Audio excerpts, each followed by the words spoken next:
Hello, fellow homebrewers. JP here, and I want to introduce to you the brand new Brew-Built X1 Conical Series available at More Beer. More Beer sells the highest standard in homebrewing equipment, and the Brew-Built Conicals are just that. They're made from mirror-polished 304 stainless steel, and they come with loads of features that you and I have been looking for. They have a full 2-inch bottom dump valve, which will eliminate your clogging issues, while the sturdy base includes 4 reinforced legs, just like those big Pro tanks do. More Beer also carries the Brew-Built line of options and add-ons like casters, pressure kits, and even external glycol chillers. So you can find out more about the new Brew-Built X1 Conical Unitanks by going over to morebeer.com for detailed videos on the entire line of Brew-Built Conicals. You can trust Brew-Built with your next fermentation, and you can trust More Beer to find the right conical for you. Brew-Built at morebeer.com.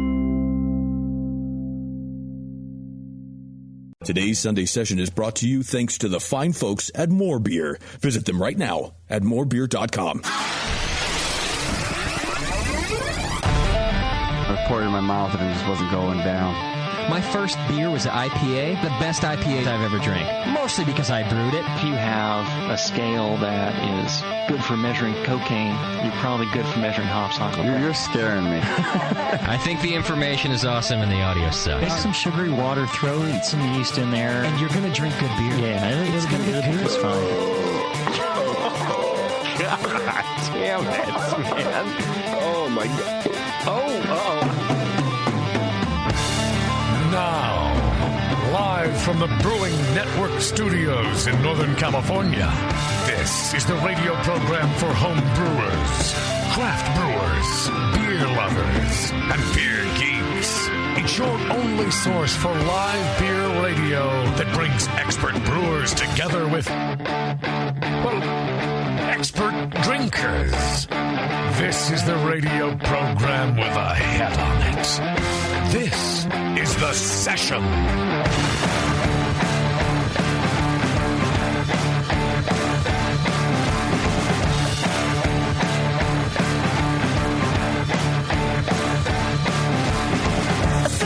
Well, hello, ladies and gentlemen. Welcome to the program. Another wonderful session here, live from the Hop Grenade in the heart of America. Where in the heart of America. Yeah, where weed's legal. I thought that was today Chevrolet was the heart of America. Or that's the heartbeat of America. Is Chevy even around anymore? I figured we could take that. You think so? Yeah, I think that slogan's free. All right. That's fair game. Let's do it. Yeah. It's the heart of America, Concord. 30 miles from the ocean. Yeah. You can't smoke cigarettes in Concord, but you can smoke weed. Yeah. It's legal. Yeah. What do you think of that nonsense? I don't care. I voted no on the weed proposition, really? but not because I'm opposed to legal weed. I really don't give a shit. Yeah. I'm opposed to things that are not regulated very well. Like, for example, I can't open a bar in my backyard. There's a lot of zoning and regulations that keep me from doing that. Mm-hmm. In fact, to open my bar in the place where it's allowed here, I had to jump through, a million hoops. And I'm not saying I'm into red tape or anything, but I'm into protection, right? Yeah. So I'll give you an example. In Colorado, when they passed the legal weed thing, they didn't regulate where this stuff could be grown. So a good friend of mine has a house in a nice neighborhood, like a brand new development, right? And the houses are kind of close to each other. Mm-hmm.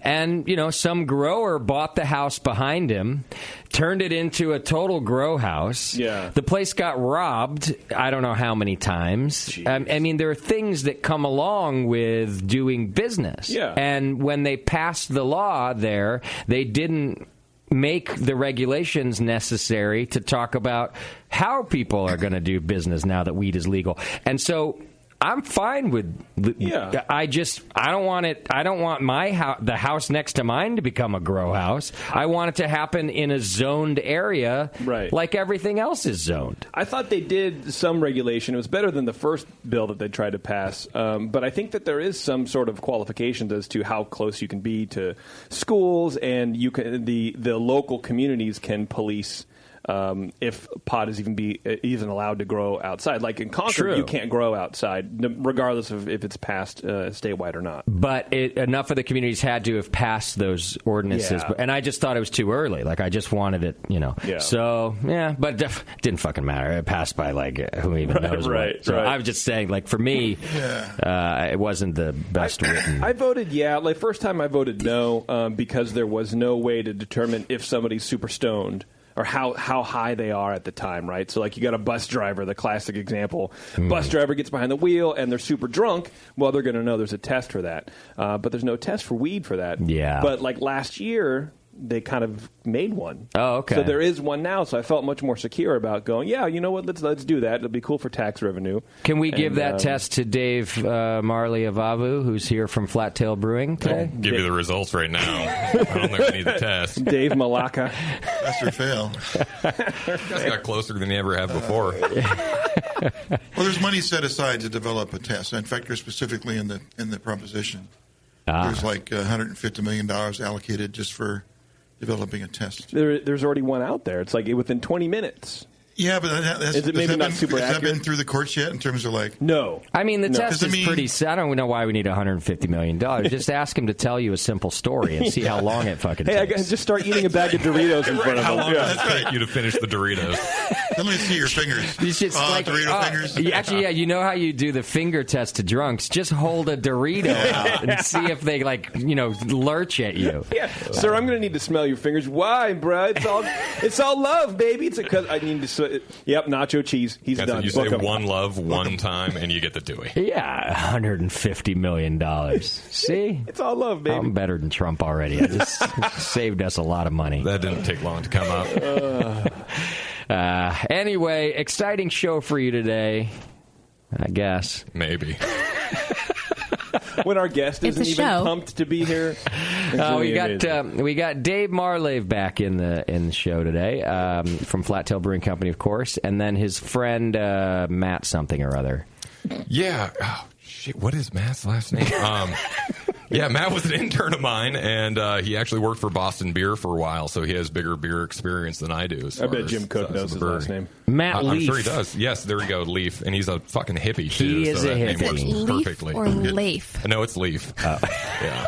Yeah, we used to just call him Mandy at the brewery, so, you know. Really? Why Mandy? Mandy's a fine girl. He's going to fucking hate me for this. When he applied, he actually applied with his hetero life mate Andy. Okay. And I could never remember which one was Andy and which one was Matt, so I just called them both Mandy. I like it. Well, we can do that too. That makes it easy for me. They left on fantastic terms.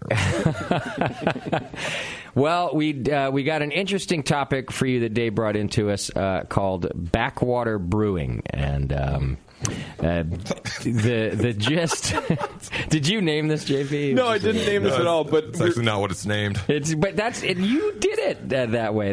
Or at least backcountry brewing. Oh, back. Good effort, Boo Boo.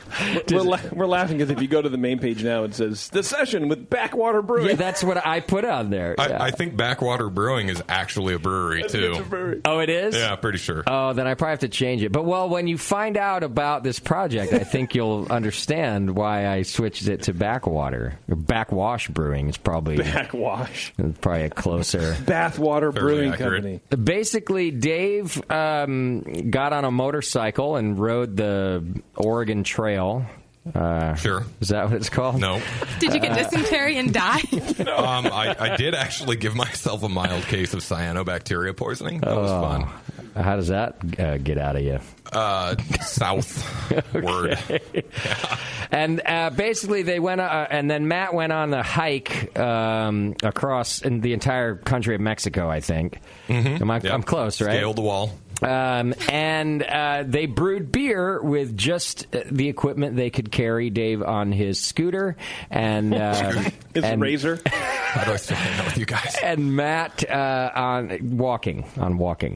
So we're going to find out about brewing tiny batches of beer, basically while you're hiking, traveling, things like that, with limited resources. And I guess you even brought the beer in to try, right? So. Yes, we do have a bottle. Okay. So whoever's brave enough for that one, or maybe I can buy a couple Manhattans for the. Well, let's save that first. surprise for later, because there is a unique way that at least one of the beers was brewed, and we'll talk about that when we get to the segment. So it's an exciting show here at the Brewing Network, and it's good to have you back in the studio, Dave. It's so good to be here.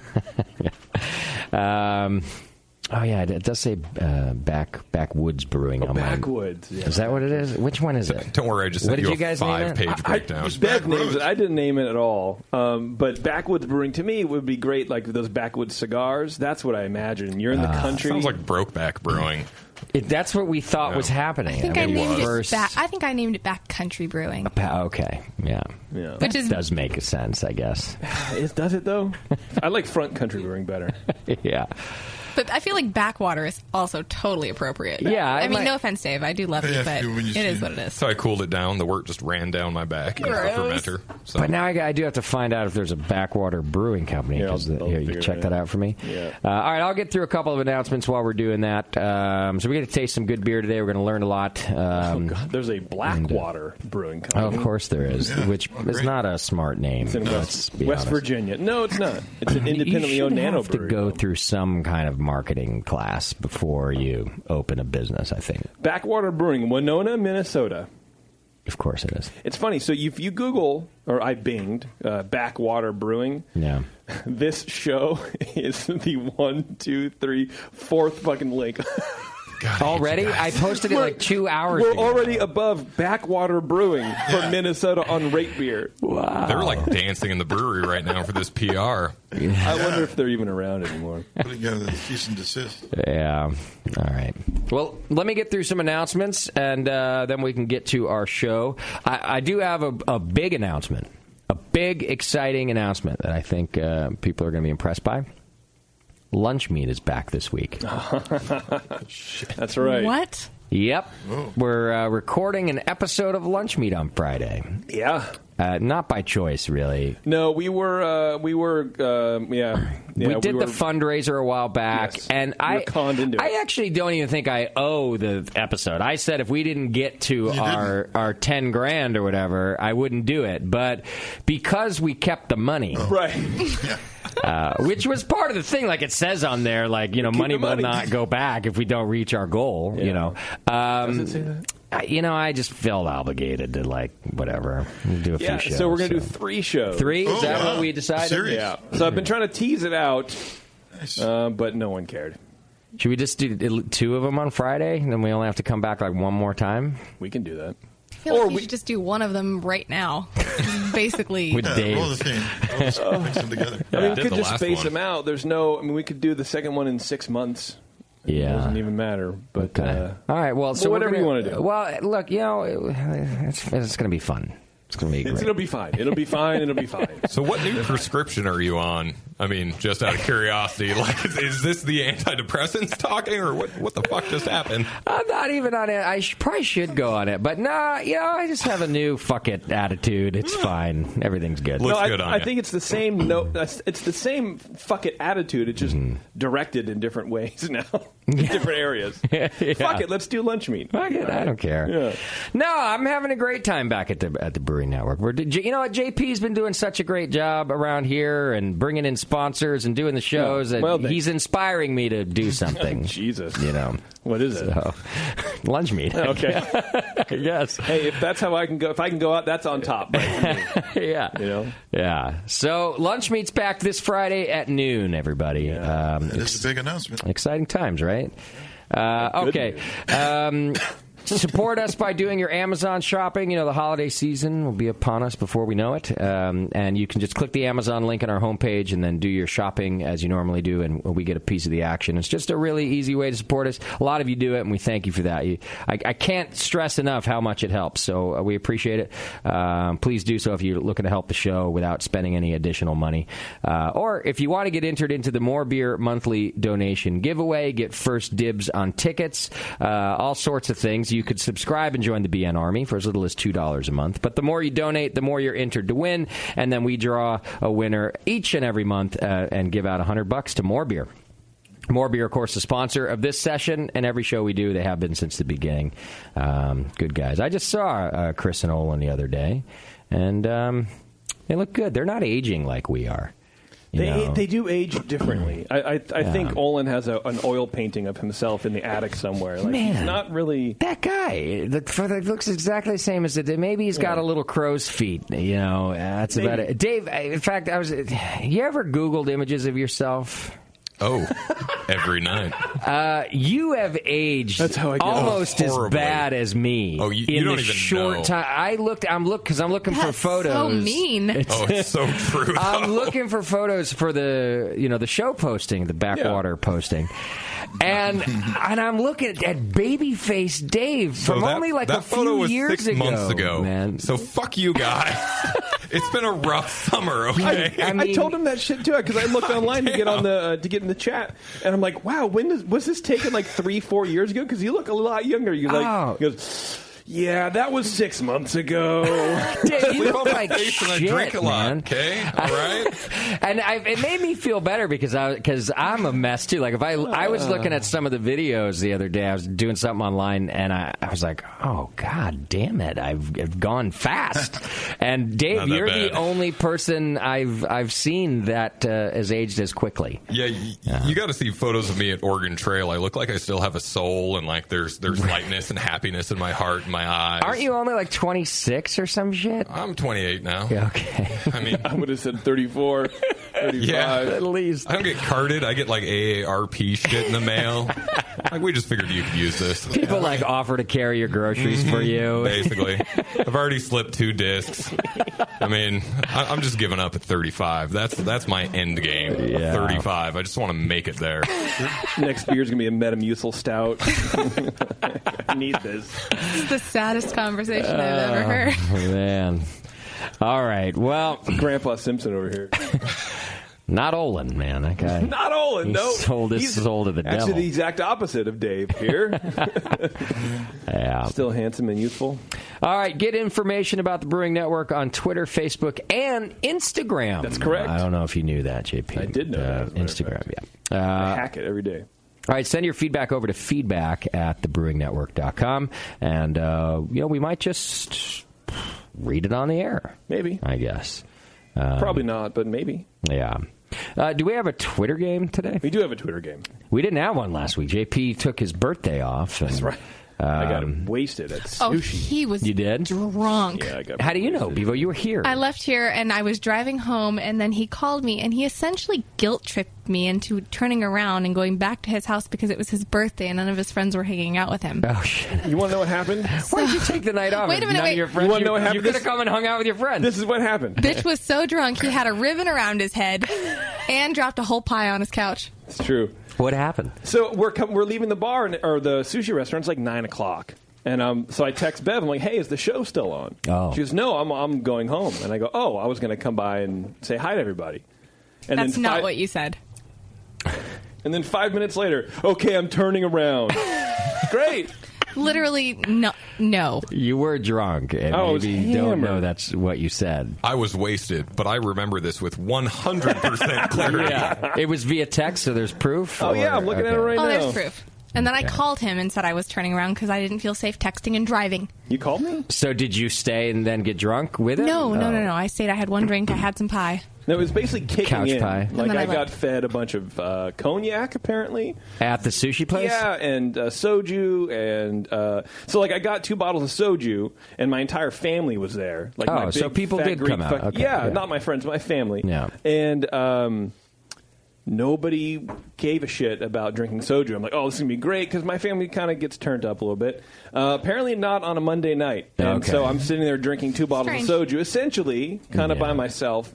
And it was, and then the sushi chef came around. Joe came around and was like giving everybody soju and making everybody drink, and it was pretty funny.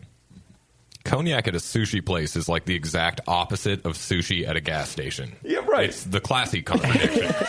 He like pulls out this bottle. It's like half empty and sets it on the table. Starts pouring me shots. I'm like, wow, this is weird. Well, look, Bev, I can't find the text. Okay. It's okay. You're more important. Oh. I'll find it. I said, you still on the air? And you said, no, drive home. And I said, oh, never mind. Come over, hang out with us. Yeah, there you go. Yeah, so there And then you left out the rest of the text There you are like heard. 13 text messages after that, just to throw that out. It's true. Whatever. It was a good time. But it sounded like you guys have a good show, too, maybe, I guess. We had a good show. It was a great and then, show, and we didn't get in. We were out till late. Yeah, then we went out drinking with the Australians. Oh, nice. To Vinny's and stuff. It was a shit show. Disaster noise. Yeah. A few shots of Fireball later. Jesus. Puking in the corner or something. I don't know what happened. Come over. I'm on Highway 4. I can't come. No one cares. Come The joke's over. Hang with us. Yeah, That's fucked up. It's my birthday. These are all individual texts, by the way. Right. No, I was going to crash it. And then I called him because I couldn't hang. That's true. That happened. Hey, wow, you were already on Highway 4 and you turned around. I'm a good friend. Yeah, you are a good friend. Well, JP needs one. I do. I really do. All right, so our Twitter game today is brought to you by White Labs. And homebrewers, you're in for a special treat because White Labs has been collecting yeast strains from around the world for more than 20 years and kept them locked away until now. Through the Vault program, you have an opportunity to order new, creative, and unique strains from White Labs that have rarely, if ever, been available on a commercial scale. So check out the full lineup of strains available by visiting whitelabs.com/the vault and put your pre-order in today. Don't wait. Your order can push the next strain into production. What's our Twitter game today, JP? Well, I don't know if you knew this, Justin, but we're coming up on Thanksgiving.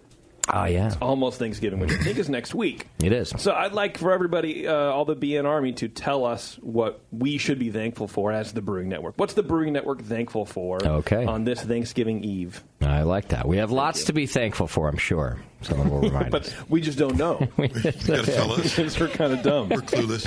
We just have no idea. All right. Let's do a little feedback, shall we? Feedback's brought to you today by our good friend John at the Beer Law Center. You can go to beerlawcenter.com and check it out. He'll take care of all your legal needs, and he protects our trademark and helps people get their brewery paperwork in. You name it, he does it. Go over to beerlawcenter.com and check it out. David writes in, hey, asshats, I just wanted to write in and let you know that I recently passed the Advanced Cicerone exam. Despite all the dick jokes and general screwing around, I have the Brewing Network to thank for a large portion of my beer and brewing knowledge. Keep up the good work. Cheers from Dave. Congratulations, David. That's good. Good for you. I'm not a certified anything. I got interviewed today. Not even like a technician for like changing tires and backing your tire? No, not even then. Nothing. Yeah, I don't have much either. I don't know. It's too much effort. It's fine. I got interviewed for like they want me to be a local California homebrewing beer expert on some TV show that. Yeah. I think Meg Gill is doing from Golden Road. I love Anheuser-Busch. Yeah, she's the youngest brewery owner in the nation, I hear. Well, not anymore. Yeah. He doesn't own it. And anyhow, they always just assume. They're like, oh, we know that you're a certified beer judge and a Cicerone. And we know that about you. I don't have like a resume I send out. I don't have anything. And so I always just go, whatever.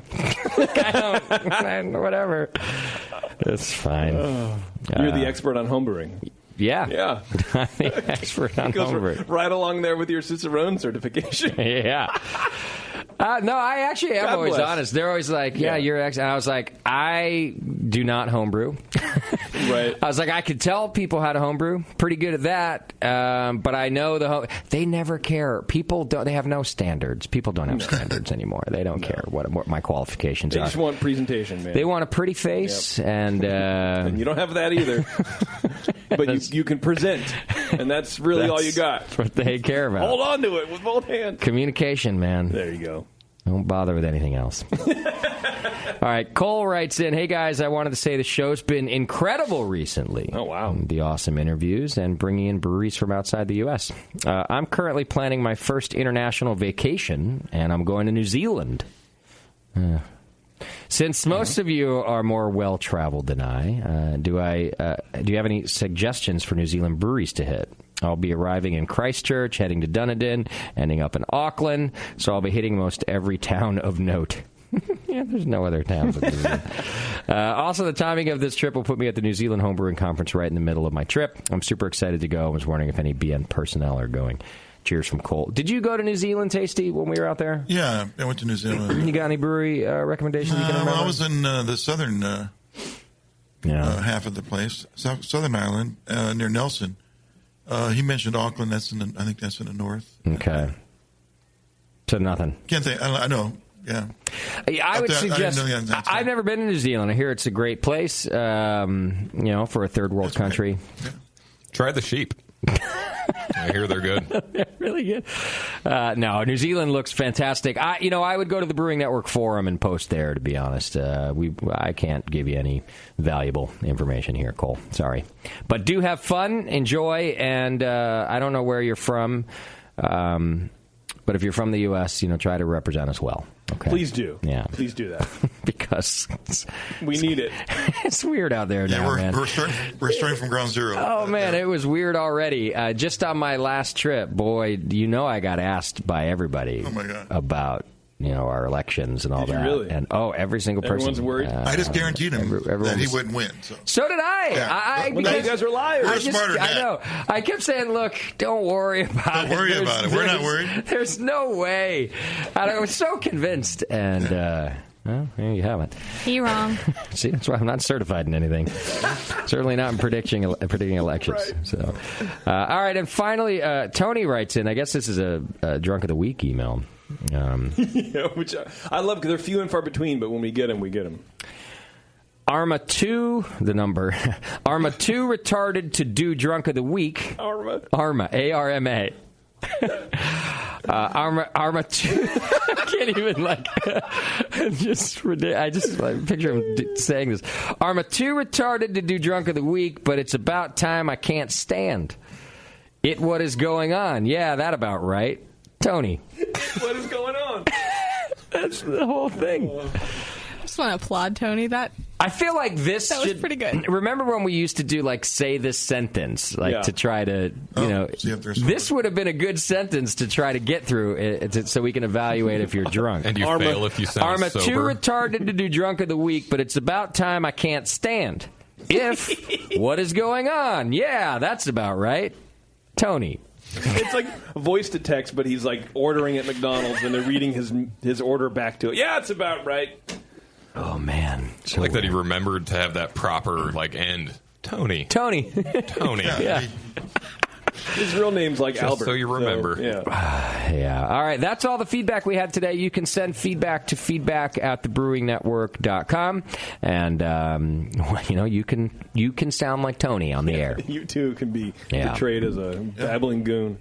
I did want to let you know about something new from Blickman Engineering before we take a break. For the first time ever, Blickman Engineering is giving away a grand prize Brew Easy system. Their new Brew Easy. It's pretty badass. They're giving away this holiday season with the winner announced the week before Christmas. Other prizes will be drawn, including a quick carb, a conical, a Hellfire burner, which he makes the coolest looking stuff. The Hellfire burner. Hellfire burner. Yeah. It looks, sounds badass, doesn't it? It also looks like sci-fi. It looks like something off a rocket ship. Yeah. And then the Brew Vision thermometer will also be given away. That's a cool little piece of equipment. So you can sign up today to enter to win by clicking the banner on our homepage when that comes up, the Blickman banner, or go to blickmanengineering.com. And I'd sign up for this. Who doesn't want a free Brew Easy system tasting? Like a good thing to get, for sure. I'd love to have one. Maybe you should do it, Dave. Get a little pilot system in the brewery. Oh, I've got my pilot system over there. your French press coffee fancy maker for me. Yeah. Actually, the French press was too expensive. I went with the mesh bag. And then, hey, I want to talk about this Deschutes thing real quick, JP, too. Yeah. We got beer to try from them. Oh, we do? Yeah. So you want to save it, or do you want to go? Oh, yeah, I it? can do that. I didn't know there was a whole thing going on with that. We're trying the beer that they're talking about. Okay. Oh, I like that. What are you guys doing tasting good beer while I'm on the show? That's unfair. Oh, Dave's still here. I didn't. Oh, hey, Dave. Hey, I'm drinking your beer right now. Oh. Yeah. That's good. It's You're wet. on the show. The wetness factor is right up there, man. It's super wet. We have wet Dave's, is what we aim for. We have his beer on tap? Yeah. Aaron, Aaron, before you leave, come here. Aaron's his big shot. It's 8 Mile, baby. What would you do if you had one moment, one chance? Would you risk it all? Aaron's one of our managers over here at the Hop Grenade. Showtime. All right. Just pretend Dave's not here. All right. He's not sitting right there. All right. What do you think of the flat tail beer? Is it all right? Yeah, they're all right. They're very extreme, I would say. Motherfucker. Are people ordering second pints? I mean, is it being well received out there? Or? What's the deal? I think people think they're interesting and they want to taste them. Yeah. So they'll ask for them. What do you mean by extreme? Because he's always sending us weird shit? Yeah, there's like mint and like peppercorns and just in styles. Never made a mint beer. What was the sesh? The little Literally sesh. never made a mint beer. The little sesh. What was in that? What was that? The little sesh IPA, no? Or no, Saison. Oh, the little green. The little green. I'm sorry. Yeah, hops and grain. Nothing minty? Oh, there is yeast. And also water. Any minerals at all? You're leaving a whole You sure bunch you out. didn't put any Listerine in the beer? That might have been like the old spice just trickling off my what about body. the 4th anniversary one? Yeah, Dave, what about that one? That was habanero apricot. Okay. Yeah. That sounds and everyone good. knows That's interesting, you know, apricot is in the Yeah. mint family, as we all know. Yeah, the little sesh, I dropped the ball. Yeah, that was just... Okay. Aaron, would you say you're certified beer server or... Yeah. See, You are certifications certified, don't right? count. Yeah, he's certifications certified. don't count. They don't mean anything. I just forget because they're Aaron goes through a lot of beer here, yeah. All right, All so I'm you're... sending you is Flatty Light from now on. Is that a beer? Yeah, you have it on tap right now. It's number 11. Did Oh you try my that, God, you Aaron? guys, seriously? I got it. It's really good. Okay. All right. All right. That's All right, our Aaron, thank you, accidentally guys. not so light American light lager. Aaron's getting married, by the way. What? Yep. Oh my God. Did I know that? I knew that. You want knew to that? keg a little sesh for the wedding? He's mint. Dry minted. Dry mint. I think it's one of those things where like she waited a long time and he doesn't really want to do it, but he's like, oh, she earned it. Like, what am I going to do? I think it's the other way around. She's like, okay, he's earned it. It's finally got into shape. What's he going to do? She is way out of his league, too. Oh, my God, yeah. Yeah, like Aaron. Guys. Is she here? No, she's not. Now you have your big league job working at the Hop Grenade. I'm a good guy. I'm a really good guy. You are a nice guy. I'm a good guy. Yeah. It goes a I long see what way. she sees in you. Yeah. He has a It's just great not enough. personality. He's trustworthy, and she's like, he'll Loyal, helpful, friendly, courteous, kind, He's cheerful, acquiescing, thrifty, brave, you know. clean, Old reverent. school, conservative. See? You know? He'll do. That's Red right. hat, white letters. Don't ask her to write her own vows, because it'll be like, he'll do. He'll do. More like me. I don't know. For her first husband, he's all right. Well, congratulations, Aaron. I'm Thanks, excited guys. for you. All right, brother. Aaron's a good guy. Thanks for your input. Yeah. Okay. Well, then why don't we do this? We'll take a quick break. Okay. And when we come back, we're going to start talking about backwash brewing. Yeah. With Dave Marley of Voodoo Doo. La la la la. Flattail Brewing Company. Hang in there. It's the session.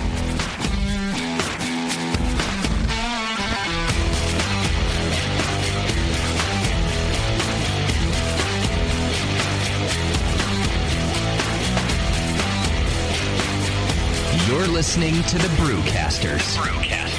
On the Brewing Network.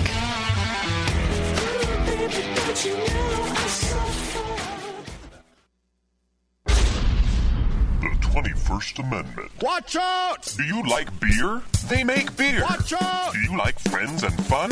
They make friends and fun. Watch Do you out! still like to have a good time? The 21st Amendment. Watch out! The 21st Amendment in San Francisco, located at 563 2nd Street, 2 blocks from the building where baseball is seen and played. Try their beers in the pub or try them in the can, featuring Monk's Blood. Made with real monk. Watch out! So why not have the best time of your life? Go to the 21A and Sean O'Sullivan will personally greet you with a can of Monk's Blood. The 21st Amendment. Watch out! This advertisement is not in any way affiliated nor associated with the 21st Amendment Bar and Pub, nor its subsidiaries or affiliates. This telecast is not copywritten by the 21st Amendment for the private use of the Brewing Network. Any use of this telecast without Jamil Zainashev's consent is prohibited. Suck it, JP. The Vault, created by White Labs. The Vault is a collection of new, creative, and unique yeast strains from around the world. These strains have never been available to homebrewers. Most have not even been available to professionals. You have the power to release the yeast. Through The Vault, White Labs is giving you the power to decide which strains are put into production and giving you the opportunity to brew with these strains. Visit whitelabs.com/thevault and pre-order the yeast strain of your choice and encourage your friends to do the same. Once 250 pre-orders have been achieved, White Labs will put that strain into production. The strain will be mailed directly to your doorstep, ready to make the beer you've always wanted to brew. This program was created with the homebrewer in mind. White Labs is relying on you to help release these strains, which may blaze the way for future new and unique beers. Help release the yeast. Visit whitelabs.com/thevault. Brewing great beer is a process of continuous learning, and the best books on every aspect of brewing can be found at Brewers Publications, with more than 50 awesome titles like Modern Homebrew Recipes by Gordon Strong, Designing Great Beers, the Ultimate Guide to Brewing Classic Beer Styles by Ray Daniels, American Sour Beers, Innovative Techniques for Mixed Fermentations by Michael Tonsmeyer, For the Love of Hops, The Practical Guide to Aroma, Bitterness, and the Culture of Hops by Stan Hieronymus, and Radical Brewing, Recipes, Tales, and World-Altering Meditations in a Glass by Randy Mosher, plus many, many more. These are the books and the authors with the knowledge to push your brewing farther than you thought possible. And you'll find them all at fine homebrew and book retailers everywhere. And visit the website at brewerspublications.com. Brewers Publications, all the best on beer and brewing. Since the first time the Brewing Network microphones turned on, More Beer was behind it. More Beer sponsors the programming on the BN because, like you, they love brewing. And like the Brewing Network, they love sharing their knowledge. Morebeer.com isn't just a website to place your next equipment or ingredient order. Morebeer.com also gives you access to free beer information that will make you a better brewer. Go to morebeer.com and click into the Learning Center. You'll find podcasts, technical facts, video tutorials, and more, including access to The Buzz, More Beer's social network of more than 5,000 members. And some of them might even be crazier about beer than you are. Get over to morebeer.com today and take advantage of The Buzz, the forum, the Learning Center, and make sure you're signed up to receive the newest More Beer catalog. More Beer, bringing you absolutely everything for beer making. Marin Brewing Company in Northern California has been making award-winning beers for more than 25 freaking years. Today, I want to tell you about their new 12-ounce cans of Mount Tam Pale Ale. The good stuff. Mount Tam is bright gold, 5.5% ABV to keep you feeling good, and has been winning awards since 1989. If you're visiting the Bay Area, get your butt out to Marin Brewing Company. They pour tasty beers and serve great food every day until midnight. Come in for a tour, stay for the food, and pick up a 6-pack of cans of Mount Tam Pale Ale to enjoy at home, camping, biking, or whatever the hell you do. Owner Brendan Moylan has this to say about Marin Brewing beers. It's freaking awesome. Marin Brewing has won more than 100 gold medals in international competitions. Check out marinbrewing.com for all their award-winning beers, food, and merch. Marin Brewing Company in Larkspur, California. Award-winning taste, refreshing finish. It's freaking awesome.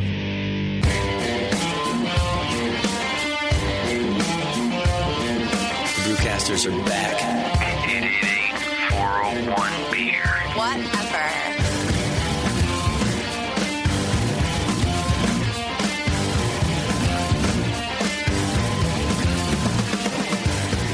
All right, welcome back. Thanks for hanging out with us tonight on this beautiful Monday evening in Concord, or whatever day it is where you're listening to the podcast. I wanted to remind you about our great friends over at Williams Brewing Company. They've been doing this since 1979, offering the finest equipment and freshest ingredients and the best customer service in the business. They got a full lineup of inner-tap forward-sealing beer faucets with interchangeable spouts, as well as a new grain mill motorizing kit that features a gear motor that spins your mill at the correct 180 RPM without the need for hazardous belts. Also, they got the new Mark II Wort pump, a magnetic drive, high-temperature pump that starts at only $69.99, but does the job of pumps costing twice as much. So cool stuff over there. Other exclusives including their Brewer's Edge mini regulators, as well as their exclusive line of Keg King kegs and disconnects.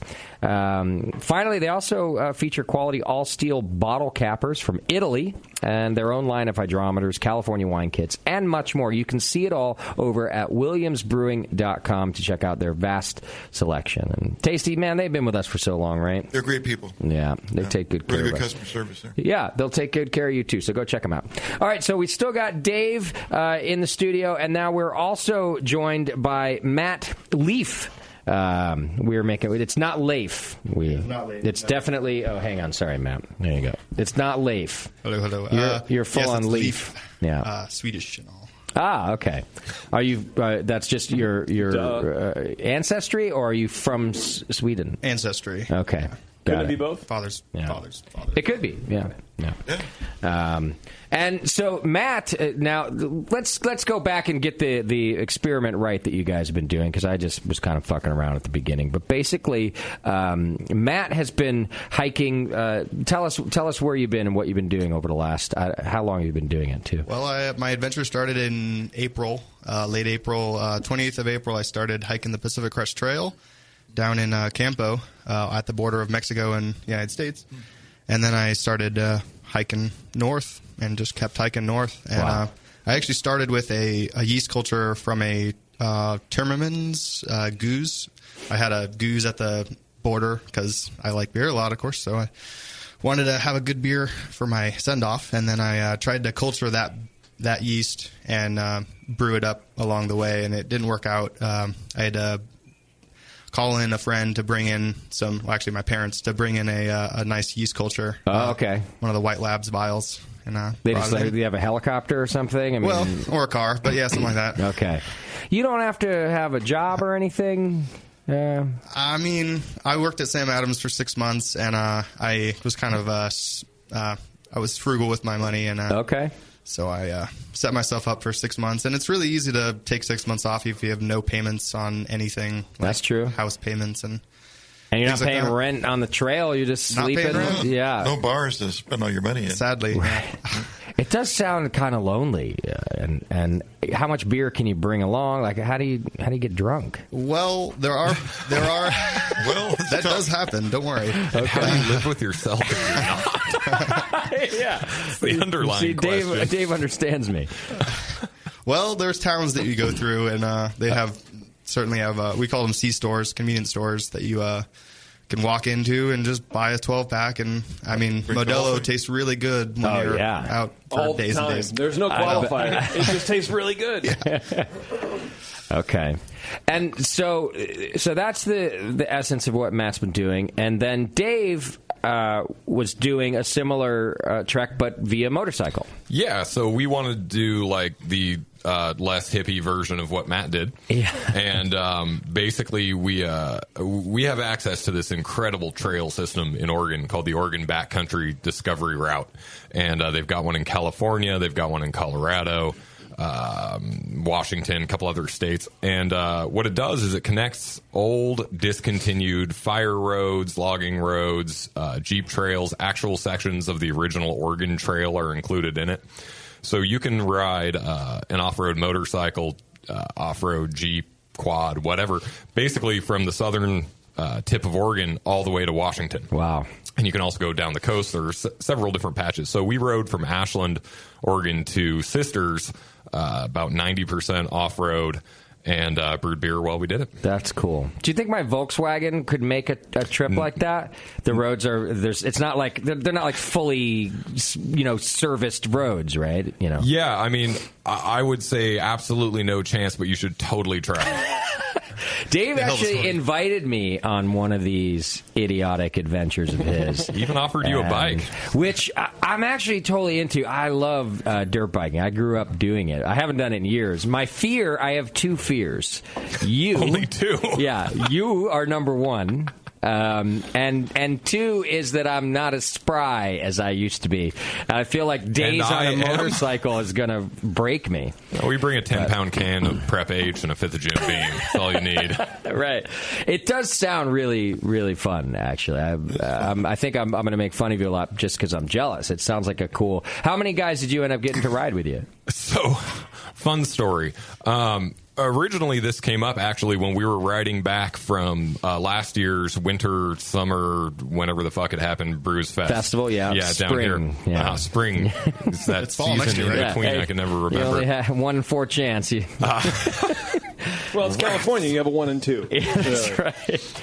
So we did a ride from Concord down Highway 1 with a little bit of gravel in between. On the way back from that with the boys from Yachats Brewing. I think Charlie slept on your couch like a few months before that. If you remember? Yeah, I think that sounds about right. Yeah. The guy with the big boner? Yep. Yeah. Oh, that guy. Yeah. Thank you, JP. You're welcome.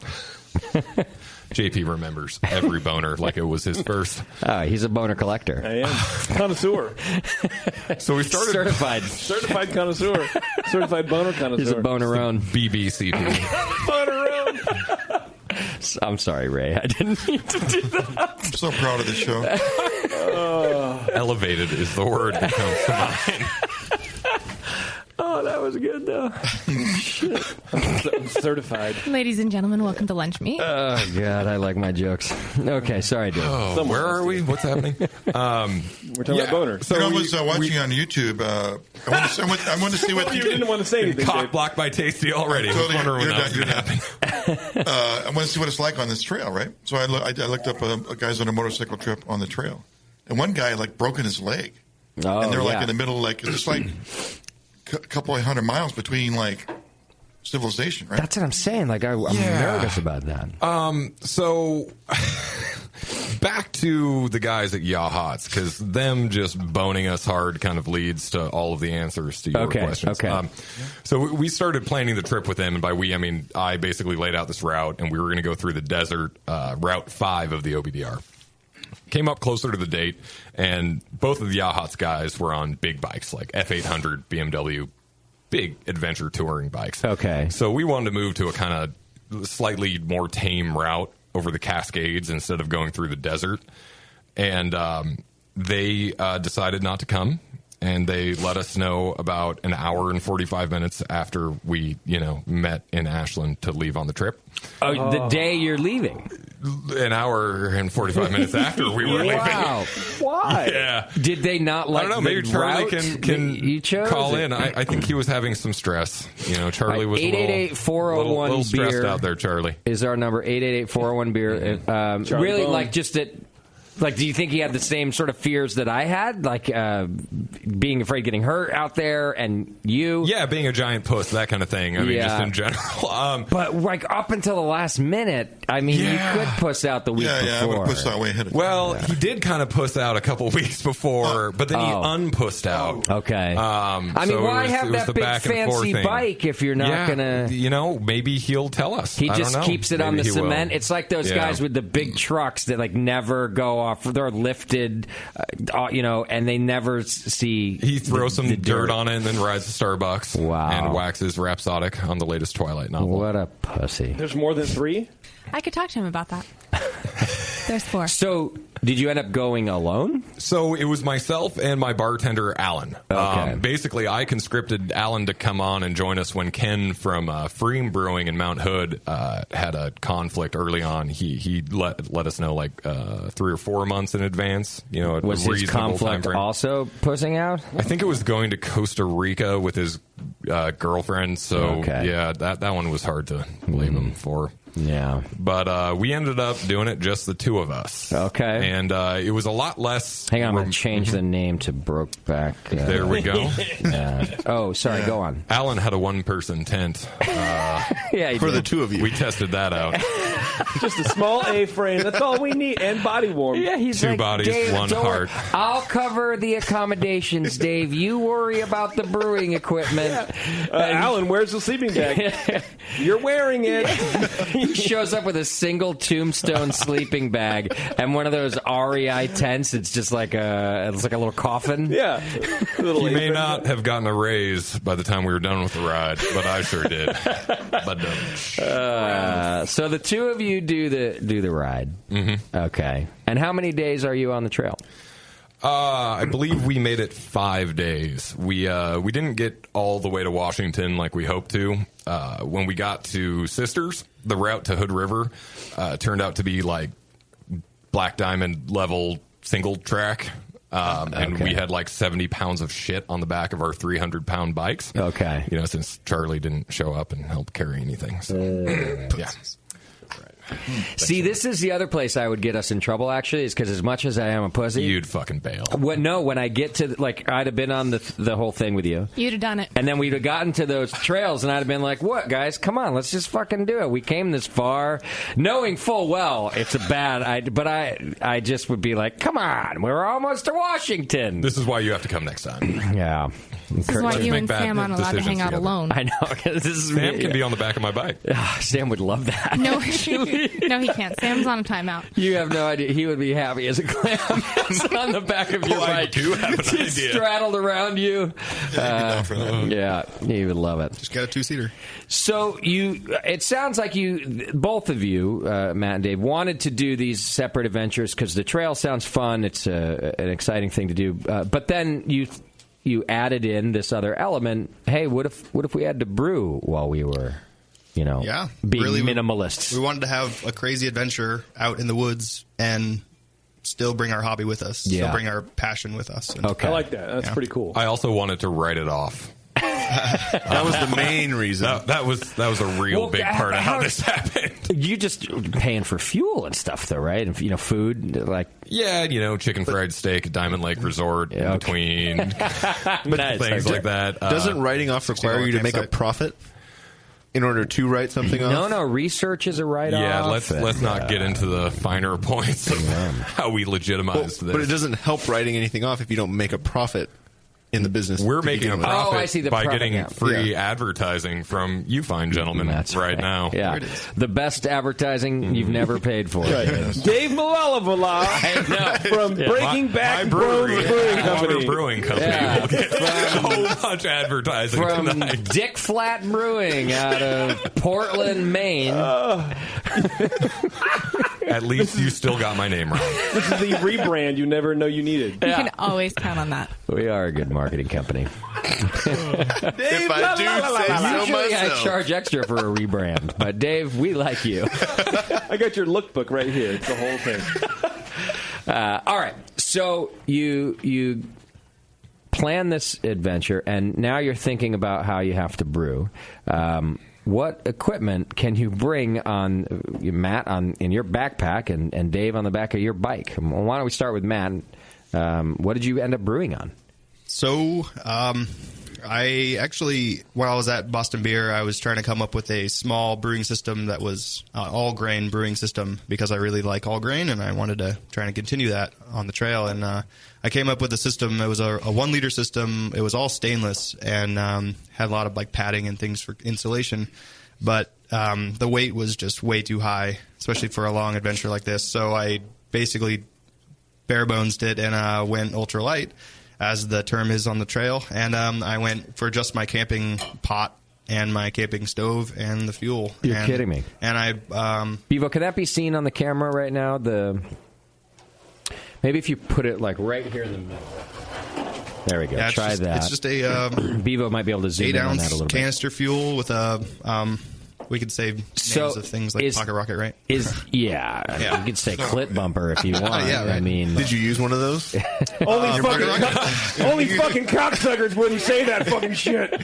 Clit bumpers make a great substitute for stir plate, by the way. Stir bar, dude. Buddy, go. Wow.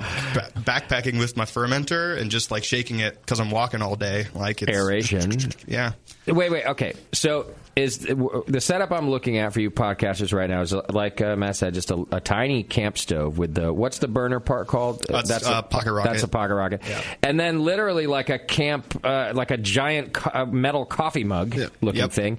Is that your mash tun and your kettle and your what? So I didn't use all grain on my end system. I used extract. You did? Okay. Yeah, I did dry malt extract. Which seems smart. Okay. Especially for which is probably why Dave nowhere. Didn't do it that way. And I'm not worried about crushing my grain and oxidized malt and anything like that. So basically just drop the extract in after it's got water in it and then swirl in the extract and then boil it and cool it off in a river. And did you make a concentrated version so you could have more beer than that cup?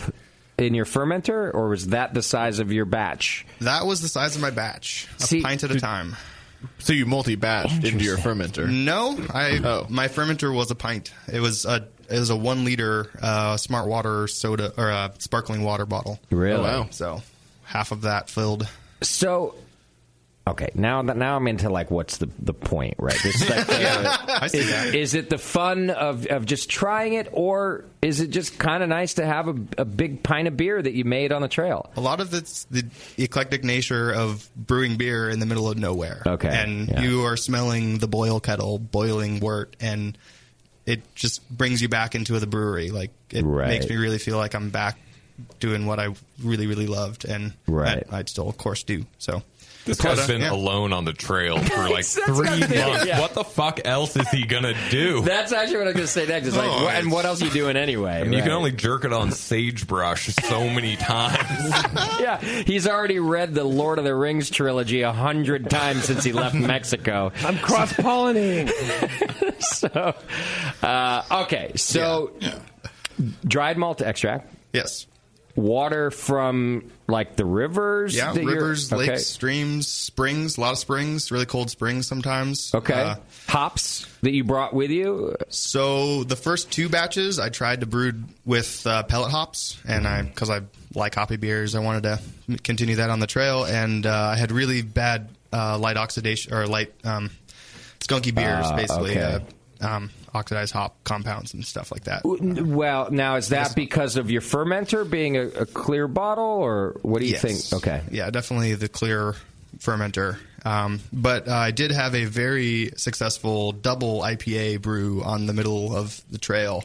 I was in Sierra City, and I went down to a brew fest just off the trail in Downeyville, and they had a big row of hops behind a hotel, and a couple of my buddies from the brew fest were basically saying, go pick some of these hops, go grab some, like, you're the brewer, dude, go grab some hops. So I pulled a couple binds down, put it on my backpack, and then hiked with them for a couple of days, and then in the middle of nowhere with a couple of my friends, I brewed a big-ass double IPA, and it tasted freaking amazing. In that? Boiled it in this, and I fermented it in a big-ass pint. And you put whole leaf hops into that. Whole leaf hops. How much? Yep. Now we're probably talking about how many flowers, not even by weight, right? Like you just go, I don't know, try to stuff 10 flowers in there. Big pile. And I actually, I added the hops to it. I pushed it to the bottom, then let it sit, and then I started pulling out all the hops. Okay. And then I added more hops, and then I pulled out all the hops with my fingertips, and then poured in more hops, and then I had to oh crap, I'm running out of liquid in here, so I have to add more water, add more extract, just to increase the amount of hops in this beverage, and then I fermented it with the same yeast culture that I have here, and tasted freaking amazing. Really? Yeah. It came out good. Okay. Yeah, I might say it's the best IPA I've ever had. Wow, that's super cool. Put it out there. And so was it disappointing when you enjoyed your pint and then realized that's it?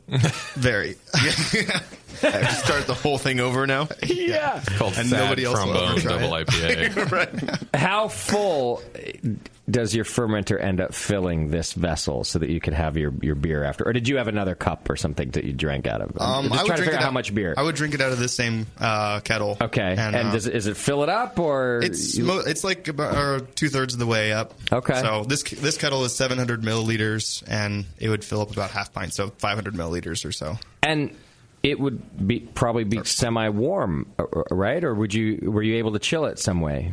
I would chill it in streams, or overnight outside. In the desert, especially, I would have to just wait for it to be cold because there wasn't really any water to put it in to cool it off. I had to just wait for it to be cold enough, and then in the morning, I would usually brew in the morning because it was cold enough then. And yeah, I think Dave did something similar with his cooling off his wort. That's how he would. Yeah, we got really drunk and then forgot about it and left it out for a while. That's a good way. It's like I did go with you, Dave. And when we remembered, it was cold. Ooh. Yeah. Perfect technique. Let's talk about your brew setup since we're discussing equipment here. Yeah, so originally I was planning on using a separate French press to basically press the wort off the grain. I've never actually brewed with extract in my life. and I kind of didn't want to start doing that on this strip. So I wanted to figure out how to do, use actual whole grain and do a legit batch of beer here. Unfortunately, Charlie from Yachats was supposed to bring the grain. So now you're already on the road, and you can't find grain. So I had my sales guy put the bikes in the back of our work van and drive us down to Ashland, and we got there. Hang on, I gotta stop you. I'm sorry, because now I am thinking of all the consequences of Charlie not showing up. Yeah. Did he? Was it a phone call or a text? It was a text. Oh, and was the text apologetic? Did the text acknowledge all of the things that his part of the... Now, without finding it and going verbatim, I believe I can sum up the average Charlie text, which is what it was, which was like, "Oh, bro, so stressed, brah. Like, yeah, holy shit. Okay, can't make it." It's word for word how Charlie sounds, also, bro. Right? Wow. What do you have to be stressed about? That you can't go on a bike ride. Yeah, well, it was supposed to relieve stress. That was the whole thing, right. I mean, nothing like spooning with me in a tent for 5 nights straight. When your vacation stresses you out, you have issues. Mm-hmm. And when someone like me tells you that you have issues with stress, like, that's an issue. Yeah. You are maybe the only person I know more stressed out than I am about nothing, too. So have you talked to Charlie since? I did talk to him for the first time at GABF. Yeah, we went on the ride the first week of September, and then I talked to him about a month and a half later. He was probably really relaxed and just feeling... He was so like, cool, dude, bro. Life's been so good. Super chill, bruh. Okay, so I didn't mean to cut you. I just thinking, all the consequences of not having another body to carry and... Oh, absolutely. Okay. And it kept hitting us kind of like one at a time, like, oh, God, I have 3 gallons of water that I have to carry by myself now. Okay. I have all 20 of this extra equipment. pounds or so? Yeah, 24 is what 3 gallons of water weighs, plus the containers. And where do you put it? Yeah. Right, and so I'm not on a big adventure touring bike for this ride. I've got a little 650cc, kind of giant dirt bike, basically. Yeah. So when you've got like 70 pounds of gear on a 300-pound bike... Yeah, that's a lot. That's a lot. And what do you have, like metal bags, or do you No, not even that. Just regular, canvas saddlebags? So I didn't actually strap anything to my bike prior to the ride. What? Why test it out? I filled up my duffel bags and was like, well, Charlie's going to take some of this, and I'll take some of it, and it'll be great. And I weighed everything out, so I knew that if I gave Charlie like one duffel, then I would be at around 40 pounds, which was what I was comfortable carrying. So when we got to Southern Oregon and I realized that I was going to have to carry it all, that's when it became like motorcycle mountain. Like, how do we strap all of this shit to the bike? I also forgot the harness for my tank bag, so I had to put the tank bag just on the giant mountain of other duffel bags on the back of the bike. On a rack on the back? Like what's on the, or just on the seat? There's no rack. So I basically just tied shit to the back of the bike. Do you have? Tell me you took at least a couple photos. I have many photos of this. All right, I need them for the show posting too. So you're going to need to email those to me. I can do that, and I can put them all in this show post. Did you send a picture of that to Charlie? I did not. This is your fault, thanks, Charlie. Can you text a good one to JP now and let him tweet it out as well, so people can check it out? I don't know what I'm. You know what I'm looking at? It looks like you ever watch American Pickers when they go into someone's fucked up garage with just a bunch of rusted gear. Yeah. That's what it just looks like. A big pile of shit to me. I have no idea what that is. Yeah, like they would want to buy the motorcycle underneath that pile of shit. This strap is really good, man. Wow, so comes here's with grandma's something. Teeth. This is obvious, but I didn't think about it. You've got your gas tank. You have to carry fuel, extra gas, because you're out in the middle of nowhere. The equipment sort of starts to build like a leaning tower of Pisa hanging off the back of the bike. The best part is I have an underseat fuel tank. Which is supposed to keep the weight towards the rear, which is like great until you have 70 pounds of other shit on the back of your bike. So and now you're rear heavy. Yeah. Why don't you want to do that? And you have to take it off. When your front suspension is light, it can't react to the terrain underneath it because it's just floating on top. Okay. So if you're going around a corner with no traction on your front wheel. Right. Like you're steering. You're No basically steering. riding traction. a motorized unicycle. Okay. So the Like whole that guy in Portland. That's so cool. Yeah, but I don't have a Darth Vader helmet, so it was just sad. Yeah. So we spent most of the first day just adjusting the suspension of the bike. Really? Oh, okay. Yeah, trying to figure out like how do we jack up the preload on the back and lighten it up on the front and all sorts of things. I love the photo in the chat room right now. By the way, fuck you, whoever just posted that. That's about how it looks. See. So it was rough. But the bigger thing that we had to cope with was like, how do we make beer without grain? Yeah. Oh, yeah. You said, did you get resupplied or did you, what happened there? We're drinking beer that you made. How did you? Well, that's not the. I wish that were the beer I made. This is on the trail. Pro-Am beer. Holy God! Yeah, that's the Pro-Am beer we did this year. So we stopped at a Safeway, and I basically took a second to try to convince myself that this whole ride hadn't been totally botched already before we even left, and just thought, how do we get back to what is making beer? Not to get all spiritual and David Wolfie on you, but like how do we make something of this? What can I buy at Safeway that I can then make beer with? Okay. And I mean, if there's anything at Safeway that resembles a normal brewing ingredient, it's rolled oats. Okay. When we brew professionally with rolled oats, they're really the same as the Quaker oats that you get in the store. I see. So I bought 1.5 pounds of Quaker oats. And I didn't really know what we were going to do with it. Now we're up to 71.5 pounds. Yes. I made Alan carry that and the whiskey. So Did you have a little basket on the front you can put stuff? Yeah, that would help with the preload. If you buy me one, I will rock that. Yes. So the next challenge was like, how do we convert the oats that we just bought? So I tried to find some Beano to use that, and unfortunately they were out of Beano. Oh, yeah. And They ran on Beano that day. Yeah. Southern Oregon. How could a grocery store in backcountry Oregon be out of Beano? You don't need Beano! I'm not buying this bullshit. Country boys make their own, okay? So instead of using Beano, what's the next best source of enzyme? Sino. Your mouth. Oh, God damn it. Yep. Yeah. So we just think about what you get to drink later, Justin. I will not taste this beer. I will not do it. Just put me in your mouth, just briefly. God, You couldn't boil that long enough. No, to get Dave I barely out of your mouth. want you in my studio. Never mind in my fucking mouth. You can boil it till the water comes out and turn it into a powder and reconstitute it with distilled water, and I wouldn't drink it. There's no way.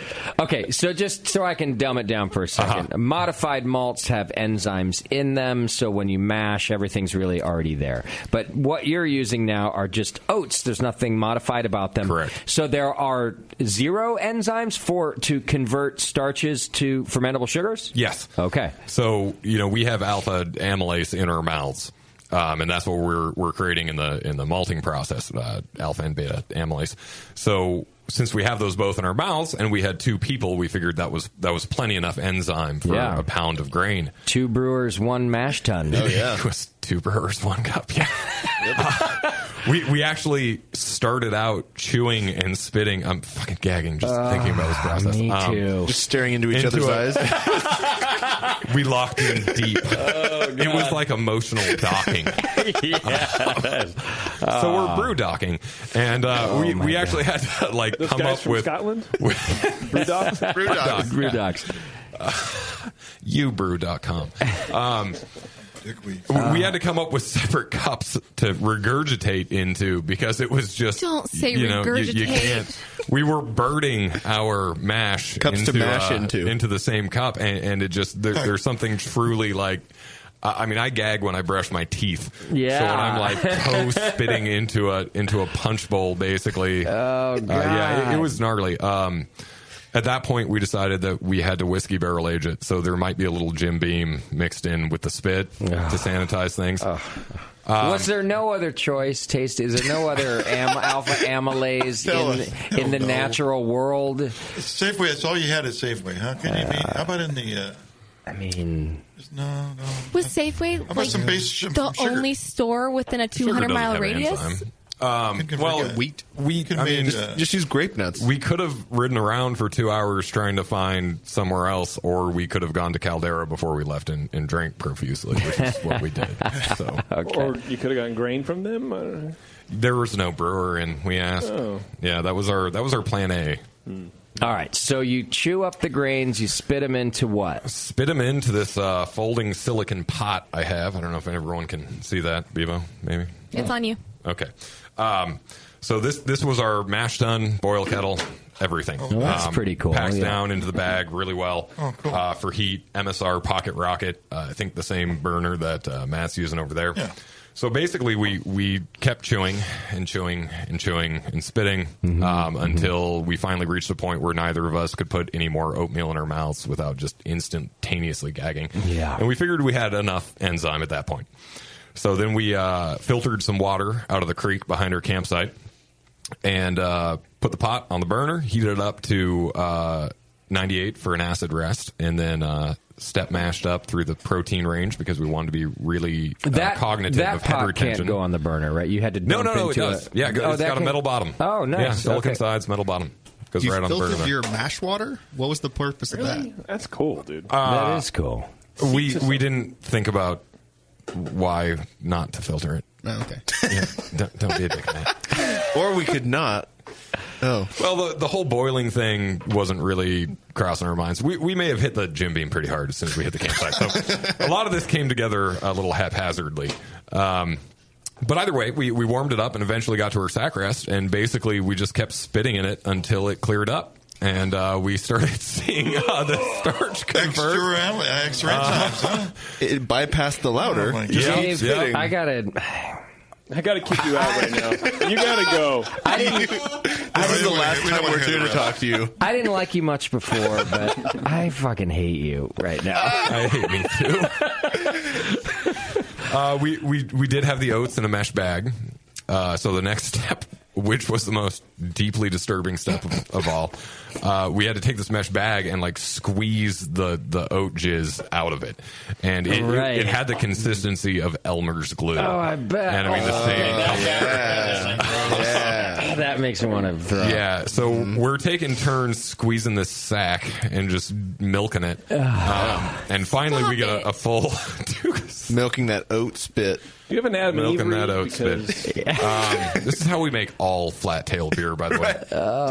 Hey, you don't ever have to clean the lauter ton. If Exactly. you just do it this way. We just throw the bag away. So you're squeezing this thing out. And we finally get a full pot.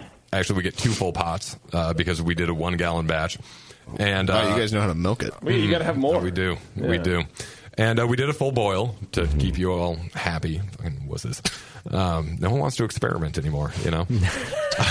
No, you're right. Yeah. Their modern This is a train wreck. civilization has taught us that we don't need to do these things. So I'm still struggling with non-filtered beer. Okay, let me just. So the mouth worth Let me get that in. after boil, we added some fir tips off of a tree about 10 feet behind us into the whirlpool, which I did with my finger. And it was poison ivy. You can use a spoon for that, dude. Matt's like, come on. He's like, it's camping. We're not like living in a ditch somewhere. My How spoon hot was the liquid that you were dipping your finger in? I don't know. I've had frostbite so many times I can't feel my fucking finger. So we let that cool down ambiently. Yeah. And then I had a 1 gallon Rotopax, which is a container that motorcyclists and 4-wheel drive enthusiasts use for gasoline and water. They make white ones for water, red ones for gas. It's basically a square, hard plastic, unbreakable 1 gallon container. To ferment in that, what I did was I took the spout, the pouring spout. It's got an inlet for air and then the place where, the water comes out. Yeah. And the air inlet is smaller, so I took a small hose, wrapped it around the body of the fermenter about 5 times. So I had about 10 feet of small diameter silicone hose. And then on the large outlet, I took a larger diameter silicone hose and then zip tied it shut. Okay. And the reason for that, we basically hooked it up to a CO2 tank, got up to 10 psi, and kept clamping down the zip tie until it started releasing gas. So that was our pressure relief, just in case the small diameter blow off got clogged up. Yeah. What was that, 20-pound CO2 tank? Yeah. Didn't take the CO2 tank with us. That was just for calibration. Oh, I see. Yeah. I see. Stay with me, Tasty. Come on. I missed that.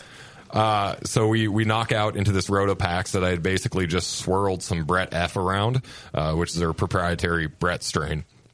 And then we built a fire and got up once during the night to just keep the fire going. And it fermented by the fire for the first night. Okay. And then it froze every other night after that. Because you didn't stop for fires every other night, or just we didn't. You got drunk every day. It was always like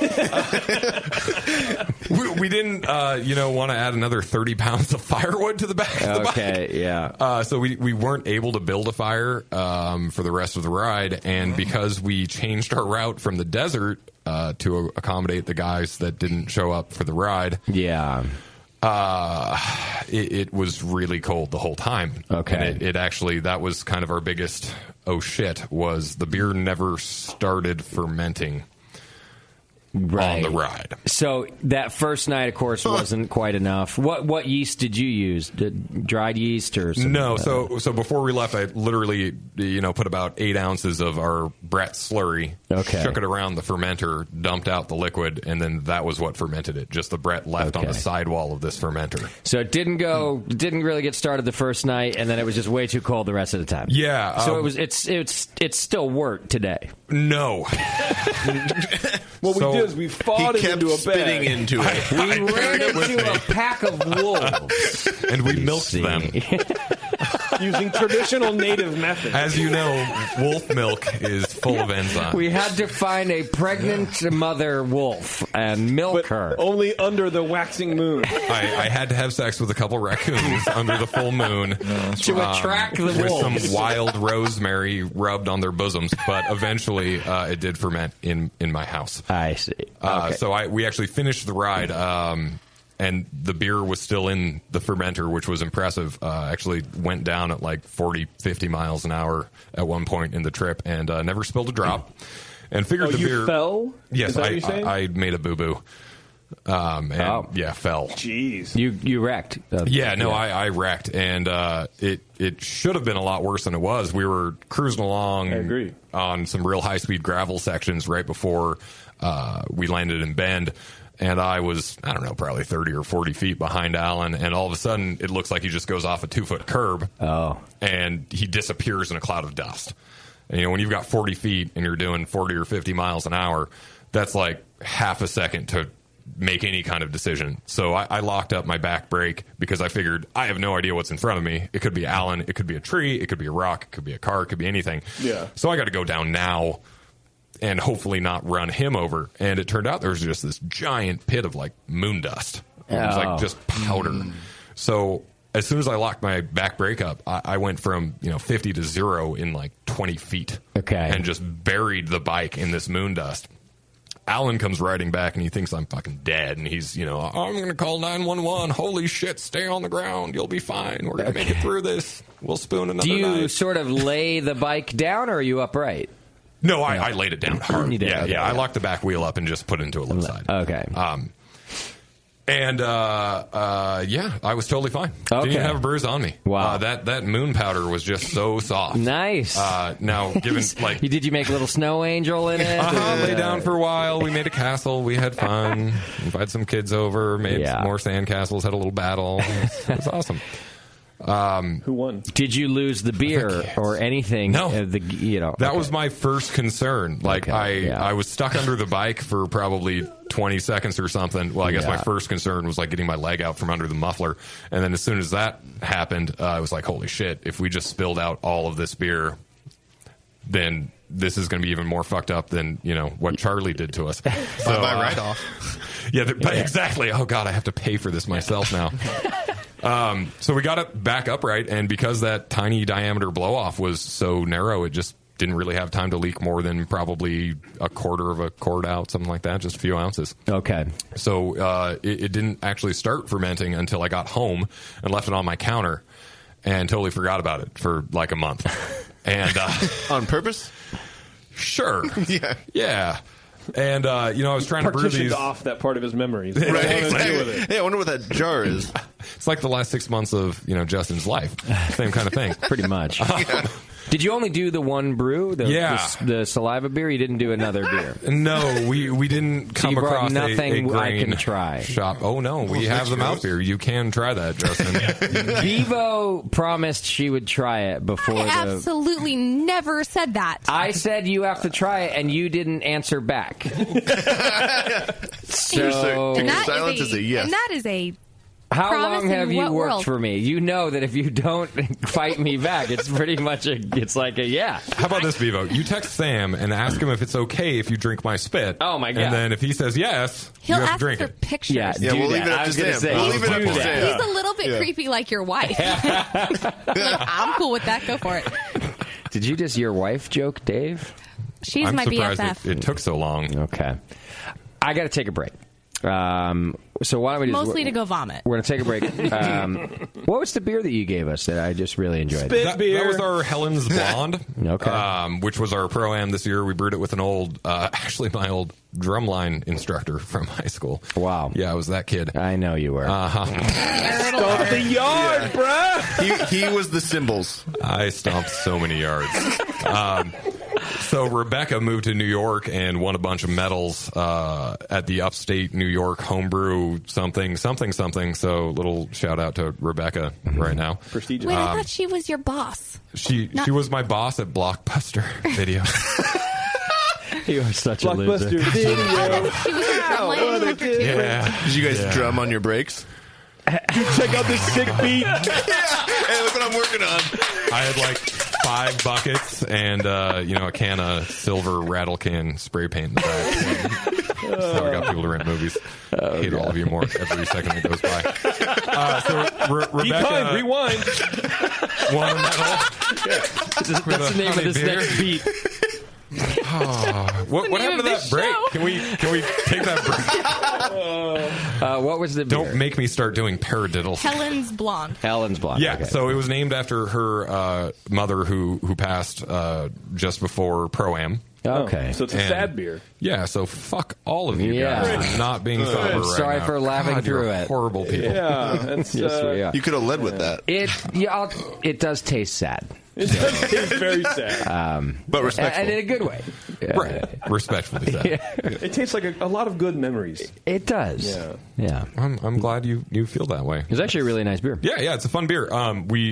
So the goal was to make like a 6% alcohol honey blonde, and we had never done a big scale honey beer before. So we started with obviously the same grist that Rebecca had, tweaked a little bit for our system, so it was mostly raw 2-row, a little bit of Vienna. And we used a bunch of local wildflower honey. And we did 60 pounds in a 15-barrel batch at Whirlpool. And you can taste any honey. Oh, okay. So Wow. we figured, 60 pounds, that's like 8% of the fermentables for this batch. That's a lot of honey. Let's add one more bucket. So we added another 60 pounds. And you still couldn't taste any honey. So at that point, we thought, okay, on the homebrew level, she only used clover honey, which is about the most neutral you can get, and wildflower just being very similar to that. So we thought, let's dial it up a notch and use some meadow foam. And so we threw in 40 pounds of meadow foam. By this point, by the way, the beer is no longer 6% alcohol. And the meadow foam, a day later, the whole beer just tasted sickeningly sweet. All you could taste was honey and vanilla. And so we went the exact opposite direction. But thankfully, fermented it out for another few days, capped it, let it naturally carbonate, and it got this really awesome body. So this beer is actually about 8 to 8.5%. Wow. And it also finishes at 10.07. And it's got this tremendous body to it from that meadow foam honey. And it finishes much, much drier than it tastes. I would have thought it was the strength of a pale ale, actually. Yeah. It was really easy drinking. Yeah, this one's rough to take home. Well, it's very nice. And so is the Flatty Light, by the way. I did struggle for a second because we were talking about your spit, and then I drank the beer, and I was like... You don't want to know what bodily fluids are in that bad. Okay, now, Matt, you brought us some beer safe for human consumption, right? Yes, definitely. So we're going to take a break. We're going to try that. Bevo's going to try the... Well, let's get Sam on the phone and decide. Yeah, let's ask Let's ask a I man. like Dave's... Let's ask your husband, and he can make the decision for you. Listen, you have a new president, and think times are different now. To be honest with you, I'm kind of surprised that he let you, he's not here with you, chaperoning you during your work hours. He was so bitter that I got to be here tonight, and he didn't. He really likes Dave. He wants to hand He really Dave. likes Dave. Yeah. I think that they like to try to outstory each other, and he has an amazing story from this past weekend. Oh, too bad. So he can call in then. Yeah. Yeah, no. Where is he? He's at home with his child. All right, a quick break. When we come back, more with Dave and Matt and Backwash Brewing Country. Thank you. It's The Session. We'll be right back. You're listening to the Brewcasters. On the Brewing Network.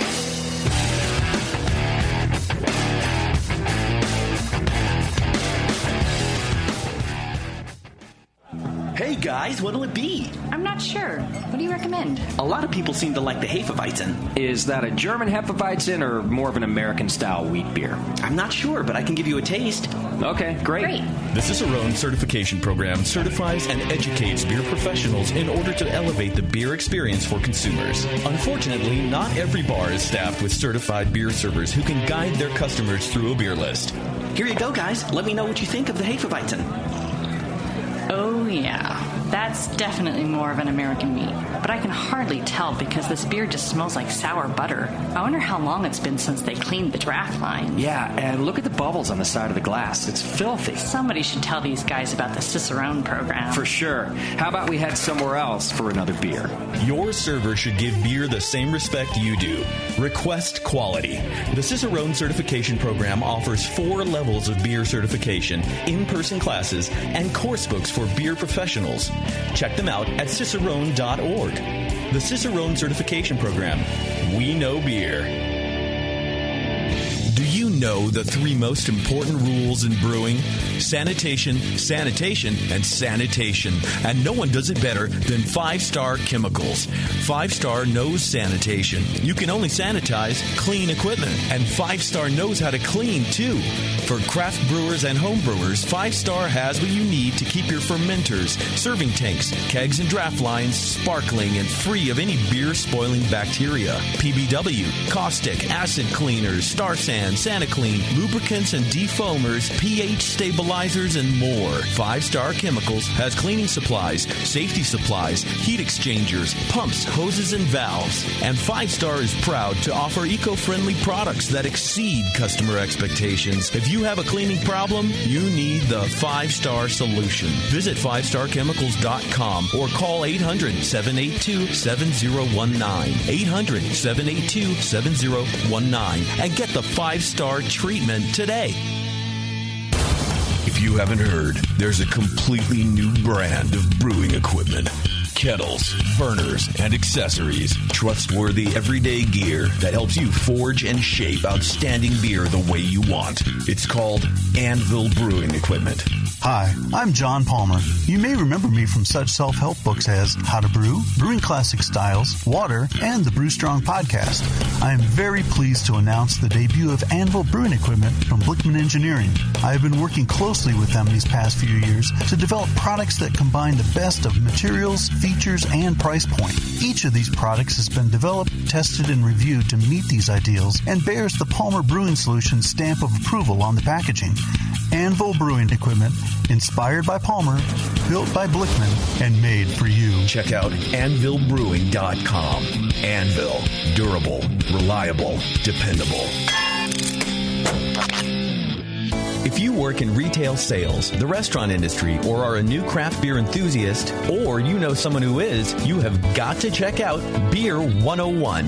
Beer 101 is an online course created for anyone wanting a quick introduction to the vast world of craft beer. Beer 101 covers the history of beer, brewing ingredients and processes, vital stats like ABV, SRM, IBU, and gravity, styles, tasting, glassware, and pairing beer with food. The Beer 101 course is offered by the Brewing Brewers Association at craftbeer.com. Also home to the truly awesome Beer Style Finder, a visual guide to every beer style. Quickly play with color, bitterness, and alcohol content to interactively explore the entire world of beer styles with a gorgeously designed interface to your favorite beverage. The new Beer 101 course and new Beer Style Finder are only available at craftbeer.com. Craftbeer.com, celebrating the best of American beer. Your support of the Brewing Network means everything to us. We couldn't produce shows without you.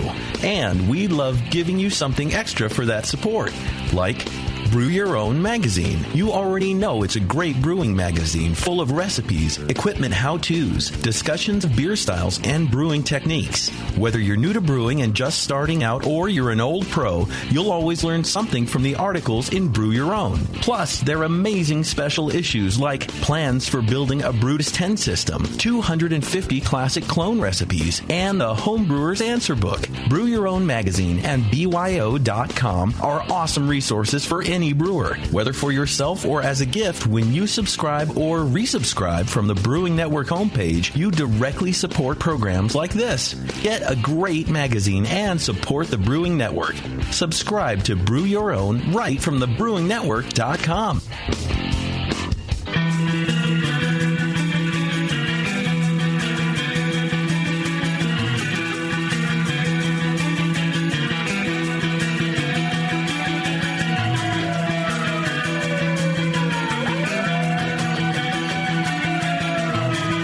Tuned into this session because life's too short to listen to crappy radio.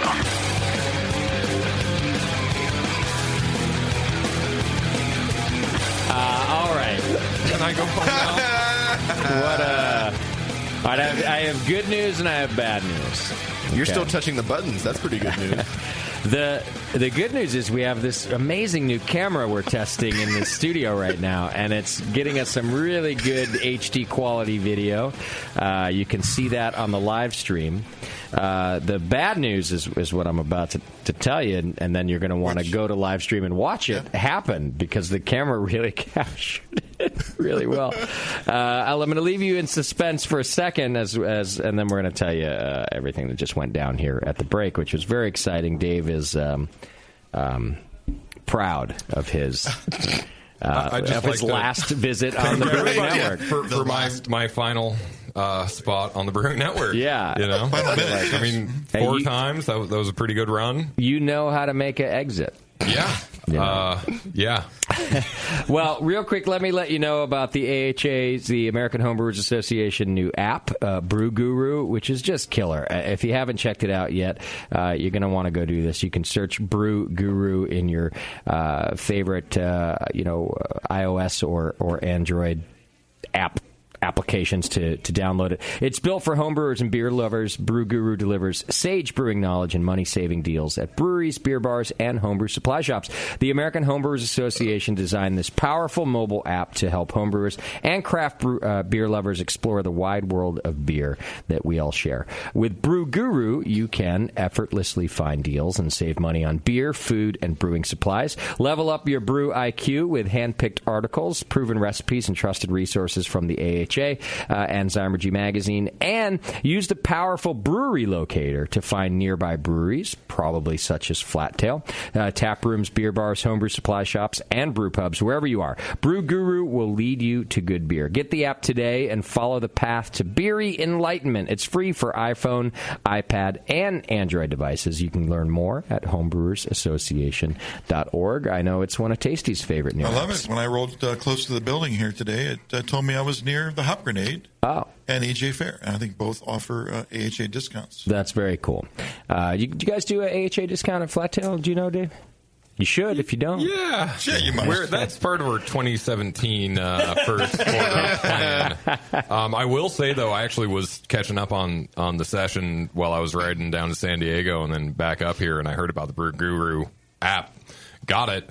and found a place to drink on Highway 101. Really? On the way here. Oh, that's super cool. It's a very cool. Very cool. You know, they spent a lot of time on it over at the AHA, a lot of money on it. And they wanted to enhance their, member benefits and their member experience, and it's a really cool app. Go check it out. Just search Brew Guru. All right, so at the break, just before we were coming back, and you can see this all. If you don't know this as podcasters, we do live video of every broadcast that we do. You can see that over on live stream. If you go on our homepage, there's a little button that says BN Live, and when you click on it, you can either watch live or listen live, and watch live will bring you to our live stream page. And all of the shows are there to review later, so you don't even have to do it live. And you're going to... just do that. Just review old shows. That's all you need to do right now. Well, you're going to want to go in and watch the instant replay because it's all on camera at the break. You podcasters don't get to know what happens at the breaks here, but if you are watching on live stream, we don't turn the cameras off. And so Bevo was opening the bottle of beer the saliva beer that Dave brought. And she's very close to the camera, and I'm telling you, it's capturing it in super HD. It's really nice. I just rewatched it. It exploded everywhere.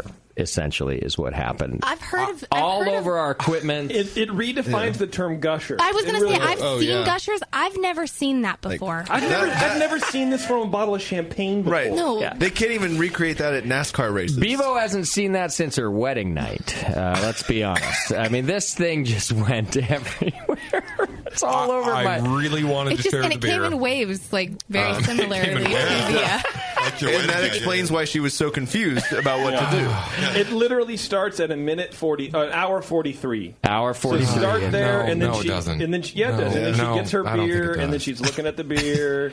Do you think that maybe you went a little overboard on the saliva? Losing your virginity. It just starts going everywhere, and she has no idea what to do with it. And it's like, where do I put it? Here comes Dave. Watch us again. There it goes. Oh, God. I walk in after the break, and it's all hands on deck. Everyone's wiping down the equipment. It got all over the mixing board, and Dave has just got his hand in his face, or his face in his hands. I'm trying to think if I have a company checkbook on me. How much does a mixing board cost? Can I Google that real quick? Could you also write that off? A whole new studio? I just wrote off my dignity. Well, so far things are working. We'll see what happens. Don't worry. It smells like beer. This one in front of me here, Dave, this is only about $1,200. Good. So. I made that last year, almost. Yeah. Okay. The other good news, two more pieces of good news. One is that Beardy and Bevo have agreed to try the saliva beer and along JP. with. JP? Oh, JP's going to do it too. Yeah. All right. And then why do I have two? I got to tell you, JP, the things JP that you got the have most. anxiety about boggle my mind. This one's fine with you. I've never really been a germ guy. It's more of like will this prematurely end my amazing life? I washed really my what it is. hands before I pried the oats out of my own mouth. Right. So it's clean. And I will say, by the way, in my limited own defense, I did actually open one of the 2 bottles of mouth beer that I had, and it was totally flat, which is what prompted me to not refrigerate this, and perhaps the 1,700 miles on the back of a motorcycle in a duffel bag maybe agitated. I literally just can't hate you more than I do right now. Yeah, you're a really good brewer. You haven't known me long enough. All right, so we've got some tasters for that, and then the other good news for Tasty and I is that Matt brought us some homebrew as well. That was which one is it? Was brewed. The lighter one is the mouth beer. I don't have one in front of me. Mine looks more like mouth. Is that a clean glass over there? Oh, I'm sorry. I skipped you. I apologize. That's okay. I mean, ignore the mouth beer drops in it. So we're going to try this beer as well, and this was also brewed while camping, of course, while hiking. You've already heard about the equipment and the recipe. And the recipe. Okay. And speaking of recipe, I wanted to remind you quickly about our friends over at Beersmith. You can go to beersmith.com right now and get your free 21-day trial of the Beersmith homebrewing software. I will not put it past Brad to have a function in there to estimate the alpha amylase of of your saliva. This software has a little bit of everything, things you don't even know that you need. But you don't have to take my word for it. It works on both a PC and a Mac, and you can get a free 21-day trial. And just, you've heard me say this for years. You're gonna download it. You're gonna like it. You're never gonna go back to anything else. And in fact, we've even had a lot of pro brewers come in here and talk about that. They still use it in the brew house. So go to beersmith.com right now and check that out. So, all right, why don't we start with Matt's beer? Yours is already warm and saliva-like, Dave. It's breathing right now. Yeah, I feel like it can only get better, right? It's about saliva temperature, I'm thinking. What is the recommended drinking temperature? 83 is what we recommend. 98.7. What is the 98.6? Yeah, thank you. Okay, why don't we start with Matt's, which he so kindly chilled for us before the program. What is this beer? So this is a rendition of the Trail Brew that I've been brewing all summer. It's not exactly how I would perfectly like it, but a little bit, honestly, poopy on the nose, if I could say that. But other than that, it's a little bit. It's nice when you taste it. I gotta say, actually, so I always try to put myself into like either the scenario it was meant to be drank or like in the shoes of the brewer or whatever. And so I'll give you that on the nose. And if we were talking, if you were here from a professional brewery right now, we'd have a hard time, maybe saying nice things about this beer in that sense. However, and I really mean this, I could see myself on the trail having brewed this, a week earlier, or I don't know if it was a 2-week, fermentation process, and then drinking it around the fire and going, hey, man, that's all right. I did that while hiking on this trail. That's pretty cool. Yeah, absolutely. It certainly makes you feel like you did something for the day or for the week. Yeah. Yeah. Yeah, this is actually the first version I did in glass. I did it in mason jars, and I even used sanitizer for the first time all summer. So this is certainly a different rendition from my typical Trail Brew version. I wonder if that's why the poopiness did come out. Okay. And I also bottled it straight from the mason jar into the bottle last night. So not ideal. But what is the style of beer? I call it Trail Brew. Don't actually have a style for it. It's unhopped, and it's generally I'm putting all sorts of different other things in it. So sort of, not braggot. It's what's the herbs and spice beer? Okay, technical Gruit. A gruit. That's the one. Gruit. Yeah. So I used sage. I used spruce tips. I used rocks. I used sand. I would be perfectly happy drinking this beer after dinner, while I'm hiking. Be a great buzz on the trail, right? Yeah, it's got some kick to it. Yeah, what do you think the alcohol is on this? I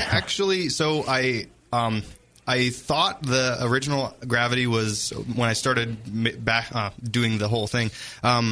Planning for the trek and all, I thought my gravity would be close to like 150 or 160, and I did the calculation again later, and it was more like 180 for all the batches. So that's a good 8% or so. Did you do gravity readings and measurements? No didn't. refractometer, no hydrometer. Too much to carry. Yeah, too much equipment. So you really just kind of estimated the amount of DME and things like that and just went for it? Yeah, I had it in 4-ounce packages. I had like small bagged it, so I didn't have to reopen the same bag and all, dry malt extract. It just gets everywhere and it gets all crunchy and stuff. Did you ever take water, like literally right from a stream, and then you have to treat it or something to use it, don't you, or no? Right into my pot. No, I would pull it right into my pot and start heating it up on my. I've used campfires. I've used this burner, of course. And that's okay, just because you're boiling it so much. Because you're boiling it. Because you couldn't just generally drink water out of a stream like that, right? I did. You did a lot. Okay. Yeah. Have you been in nature, Justin? I haven't. I was always told not to deal with it. It's best you leave. Not to let it hurt me. Avoid it, wash it, don't touch it. Nature's dirty. Fermentation would probably clean the water up. Okay. Yeah. Especially the boil step, though. That's like the kill step. But yeah. Were you doing a full 60-minute boil on these? No, I was doing more like a 2-minute boil. Really? Yeah, it's dry malt extract, so the DMS is already boiled off and volatilized off in the vacuum boil kettles that they use to make their extract. So what about you, I wasn't Dave? worried about. Did you do full boils? I did all grain, all mouth grain. Yeah. So, so 60 minutes or? Oh, good God. We probably did around a 45-minute boil. Okay. You basically boiled until the jack was gone. Until the syphilis was denatured. Alan ran out of Jameson. Jim Beam. And we had to switch to 100% Jim Beam at that point, and that's when we stopped boiling. Had to. Yeah, that's a good timer, actually. This part I like. Pretty well. All right. And, it fermented out all the way, didn't it? It's not sweet or... Yeah. What sort of yeast did you use? What was the So the yeast, I think, was the most interesting part of the whole process. I used the White Labs WLP 644. It's the Brexillensis Trois strain. It's actually a Saccharomyces strain that is very similar to a lot of Brett strains, and it turns out a lot of nectarine-y, peachy, mango-y characters, and it really, really reeks of all those things when I'm fermenting this thing. It's super, super fruity and stone fruits and galore. The sulfur in this is pretty volatile. Like, if you just swirl the shit out of it, you can start to kind of get some of those notes. Yeah, that's true. How did you... Dave mentioned how he had to do a blow-off tube for his fermenter. How did you deal with the CO2 output? So I did it two different ways. Once early in the trek, I did around 25 batches on the whole summer out in the woods and drank almost all of them out in the woods. What I would do is basically I would... the first way I would do it is just do it like normal. How would you expect? Pour all the yeast in the bottom of the fermenter. Pour all the wort on top of that after it's already been cooled in the stream or ambiently or whatever, and then let it start fermenting. And the way I fixed and started doing it later was do the same thing, but then squeeze all of the air out of the container, and then have sort of a vacuum-ish inside, so it would release the CO2, blow up the fermenter that I'm using, and then I would relieve the pressure and then squeeze it again. Just twist the cap every... Yeah. Otherwise, it was like the carbonation level in the liquid would go really high, and then it would gas like crazy, and the foam would go out. I see. It was just way easier to just... Probably suppress the fermentation, too. Yeah, and it helped the fermentation out. How often did you find you had to release the pressure? Oh, gosh. Once it's raging, it's every 30 minutes, every half an hour. Wow. Just walking along, just... Yeah. And I'll just pull it out of my side pocket while I'm walking. I'll just pull it out and then put it back in and keep on walking. You didn't want an explosion back there. Yeah. I got really, really high in pressure, and they never exploded, so good soda bottles. Carbo cap and put a corny poppet on it and then run a blow-off off of that. Yeah. That'll work. Yeah. I was into the minimalist ideas. Yeah, I like as little things as I needed. It's not bad. It is a beer that you have to put into context, right? And and I don't mean that as it's almost a compliment. Like if almost, it's almost. I know it doesn't sound like that's why I say that, but you won't drink spit beer. You got to put it in context, and then I think I'd be so happy with this beer out on the trail. And I think it's starting to pull up a little bit of like a little twang, a little bit of acidity in there also, and that's totally different. This yeast culture is developing over time. It's not just the WLP 644. I actually was earlier in the trek when I had sage everywhere. When you're walking around and there's sage all around, I would pick some sage and put it in the fermenter with my yeast and my beer fermenting away, and just put the sage right in and let it go and slowly add some amount of complexities to the culture over time. But then the main culture was still very vibrant and healthy and raging, and so it didn't get too sidelined ever. I even did some really interesting experiments. I don't know. The one there... you are not Marshall. You cannot say that. Yeah. Anyways, but at one point I had my yeast in my fermenter and didn't make beer for over a month on the trail. I just hiked with the empty bottle and a little bit of yeast in the bottom and just killed it, basically. Like walked and had it in the sun and the temperature range and all that stuff. And I just basically was trying to kill the yeast and trying to see how far I could take this yeast and bring it back after that.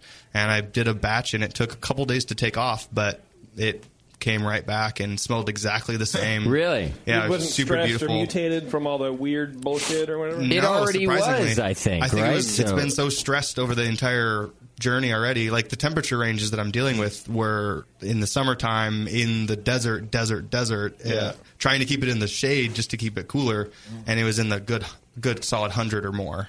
Beer. You should tell the story to your friend who fucking bailed because of stress. The yeast fucking pulled through. It's fine. That's a single cell organism. Was stressed. You could have been too. Right. Yeah. Douchebags. If a single-celled organism can make it. So can you. Right. Nah, bro. It's fucking bad. All right, well, you have another beer for us as well? I have a couple more beers. Yeah, I have several. Well, why don't we get another one going for me and Tasty while these other crazies, Spit beer was which great. I'm so thankful for you guys that you're trying this for me. We already drank it. It's great. I don't have any more. It's great. seconds. So great. So good. There's more if you want. Yeah, JP. so good. It No, doesn't more? smell that bad. Here, Beav, I can just use the same glass over here. Why don't you... Go drink spit beer? Yeah. Justin can have some spit beer. Yeah. That's fine. I don't want any spit beer, though, but here, let me But just it's dump beer very all over my accurate pour table. there. Again. It's boiled, though. Right. Like, I what is it that you understand that. don't? Well, yeah, but I mean, do you? It doesn't seem like you do. Was that your first sip there, Beardy? Semen. It doesn't seem like you do. I understand. I just can't. It's a. Wait, it's did a I say non. spit beer? I understand it doesn't make sense. It's just in my head. There is liquid in the beer that came from that guy's mouth. What if I put it in my mouth and then like bird the beer to you directly? Oh wow! Yeah, Does that make it better? That's not good. That's like getting a pumpkin beer from a pumpkin. Right. Yeah, I just can't Drink it wrap my out head of the around fermenter, it man. coming out of somebody's body. I don't care what happened to it since then. Yeah, it doesn't bother me. That's a good or it doesn't point. matter to me. You did produce your own water. Your own liquid. Part of this liquid was produced by this doughy substance. Exactly. I'm inside of you right now. Not yet. I'm inside of all of you. That's what I mean. Right now. His Yeah, to some DNA, extent. the DNA doesn't boil off. His DNA is going into your body. If your corpse got CSI'd right now, they'd be like, Dave Malala is the murderer. Yeah. You have a Marley Avuvi in you. We're related to this guy. How's that figure? The more you talk, the less I want to drink it. I drank it. Okay, so Bevo tried it. I did And how's the consistency? Let's start with just look that. confused. Is it thick? I'm really confused, actually. It's just like beer. liquid. Okay. Yeah. And it's like Is it kind slightly of salty, or- sour. No, it's kind of sour Yeah. on the the initial taste. Okay. And then it tastes like a bread ball, like a dough ball in your mouth. Yeah. Very doughy. A lot of Tastes oats like and bread, dough. though. Any Yeah. bourbon character? Yeah, me too. I get that a lot. Yeah. I can get a lot anyone of that. taste the red man chewing tobacco? Oh, God. I hate you so much. I wish there was a little more red man. I mean, I'm coming like, through. I wish it was Racist. a red ale, and we were like, I thought you only used oats. Yeah, that's the red man. it's not good, but I'm gonna finish it. It has no tobacco. What's wrong with you? I mean, it's not terrible. And I kind Spoken of like someone who's been married and for I kind years. of like. I actually kind of like the initial taste. She's This basically tastes like Sam. asking you to spit in her mouth. Dave. She's excited for the taste of a new man. Like, don't get me wrong, we've had a great year. I was really proud to get a World Beer Cup medal and a GABF medal for the same series of beers in the same year. Wait, that happened? But Bevo. Was that this year? No, yeah, fuck you. It's like 5 years You ago. were there. Were you wearing those medal? Were you wearing those medals while spitting into the bucket? I just Still more proud of Bevo finishing my spit beer. Oh, yeah. This is, my heart is melting I mean, right now. It's not awful. This is my and greatest I kind of triumph. like the first part of it. So what do you do? Brush your teeth about every 5 days when you're on the trail like that? Stop it. I actually forgot my toothbrush. That's where we got some of the No, culture. stop. I can't allow this conversation to go It on. wasn't slurry so much as plaque. They had the whiskey to drink first to Yeah. sanitize their mouths before Okay. chewing. the oats. Legitimately, that's how I cleaned my mouth in the morning, was just gargling Jim Beam for like 5 days straight. No wonder you wrecked your bike every day. Right. You can only bring one handle. Moon dust. Why bring Listerine when you can bring this? Yeah. They actually got so drunk they didn't really go on the right. They thought they did. This all happened in the Caldera parking lot. Yeah, we should call Emma. You probably didn't leave your front porch. Beardy, how do you feel about the beer? I agree with what Bevo said. It's got a lot of oat character, doughy with the acidity finish or acidic finish. Mm-hmm.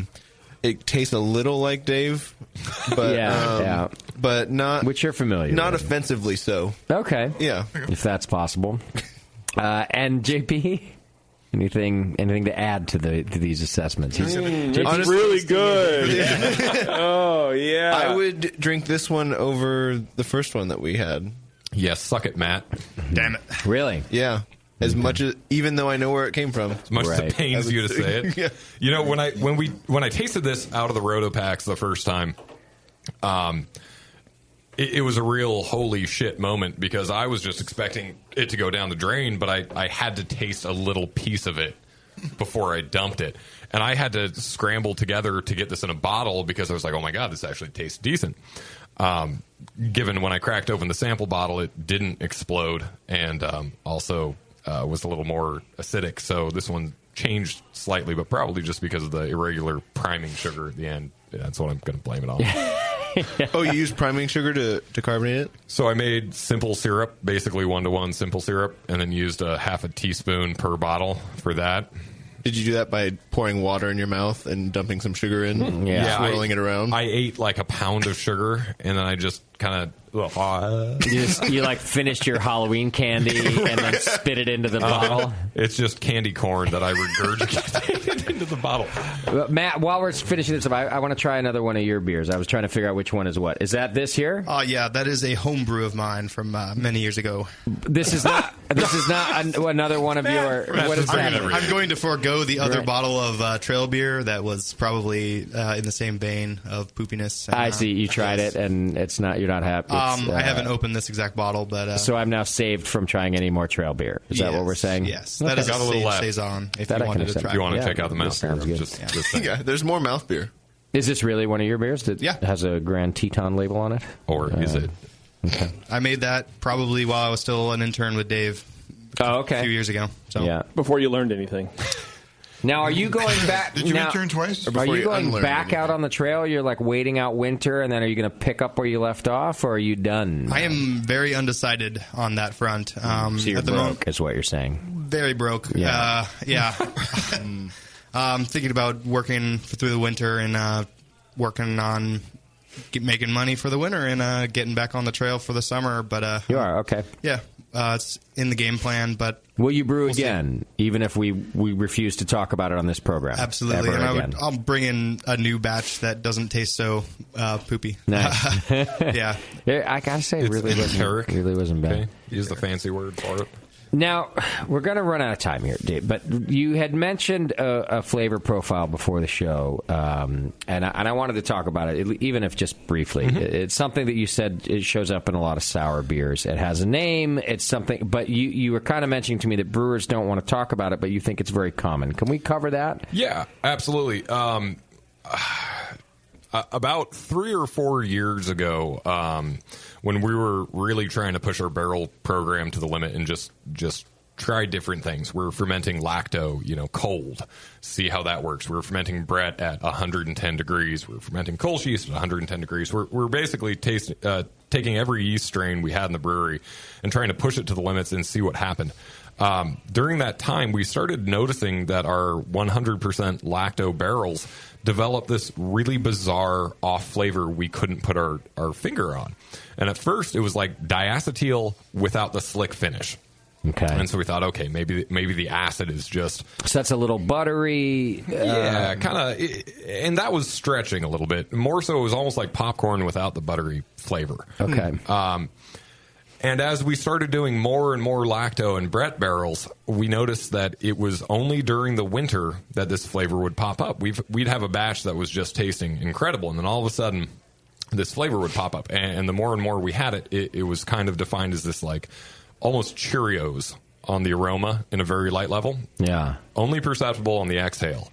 You could take your first 2 sips back to back and you wouldn't even notice it. And then you'd breathe out and suddenly it was like Cheerios, peanut skin. Interesting. And to me, a very unpleasant flavor. Some people loved it, though. And that was kind of where I first started noticing other people recognize this was actually another local Corvallis brewmaster that's highly regarded was talking about how much he loved this beer we had that flavor. And I started noticing it popping up in a couple of his wild ales. And to me, it was a big kind of detracting character, but he loved it. So I thought, okay, well, maybe this is something that there's been some research on. So I started looking into it, and I was fairly certain at that point that the chemical behind it was tetrahydropyridine, or THP. And at that point, that's when I started talking to other brewers. And no one really had anything to say about it, but winemakers did. Okay. And winemakers refer to it as mouse taint. And describe it in the same kind of way as like Cheerios on a light level, but then it starts getting mousy and in really extreme levels, almost kind of like a wet sock, just real gross character. So is that like, is mousy like a musty ammonia type of flavor? Okay, yeah. In really extreme examples. Like pee. Yeah, that's what I was trying to think of. It tastes like piss. Okay. Yeah. Formalities aside. So I brought this up at a CBC in probably 2014, and there was a panel of, I would confidently say, some of, if not the most respected sour and wild ale brewers in the country, if not the world. And I got up and I said, hey, we've got this compound, this tetrahydropyridine, that we're finding in our beers, other beers. We see it all over in Brett fermented and lacto fermented beers, but there's virtually zero information out there about this flavor. So what do you guys think? And across the board, every one of them said they had no idea what I was talking about. Okay. They'd never heard of the flavor. One of these brewers started... Sort of like how I treat you when you come in here. They're like, right. Dave, you're an idiot, and we don't know what you're talking about. Never heard of you. But it hurt me more. So they all denied it. They all denied it. And even the guy who came from the wine industry, who clearly understands what this flavor is.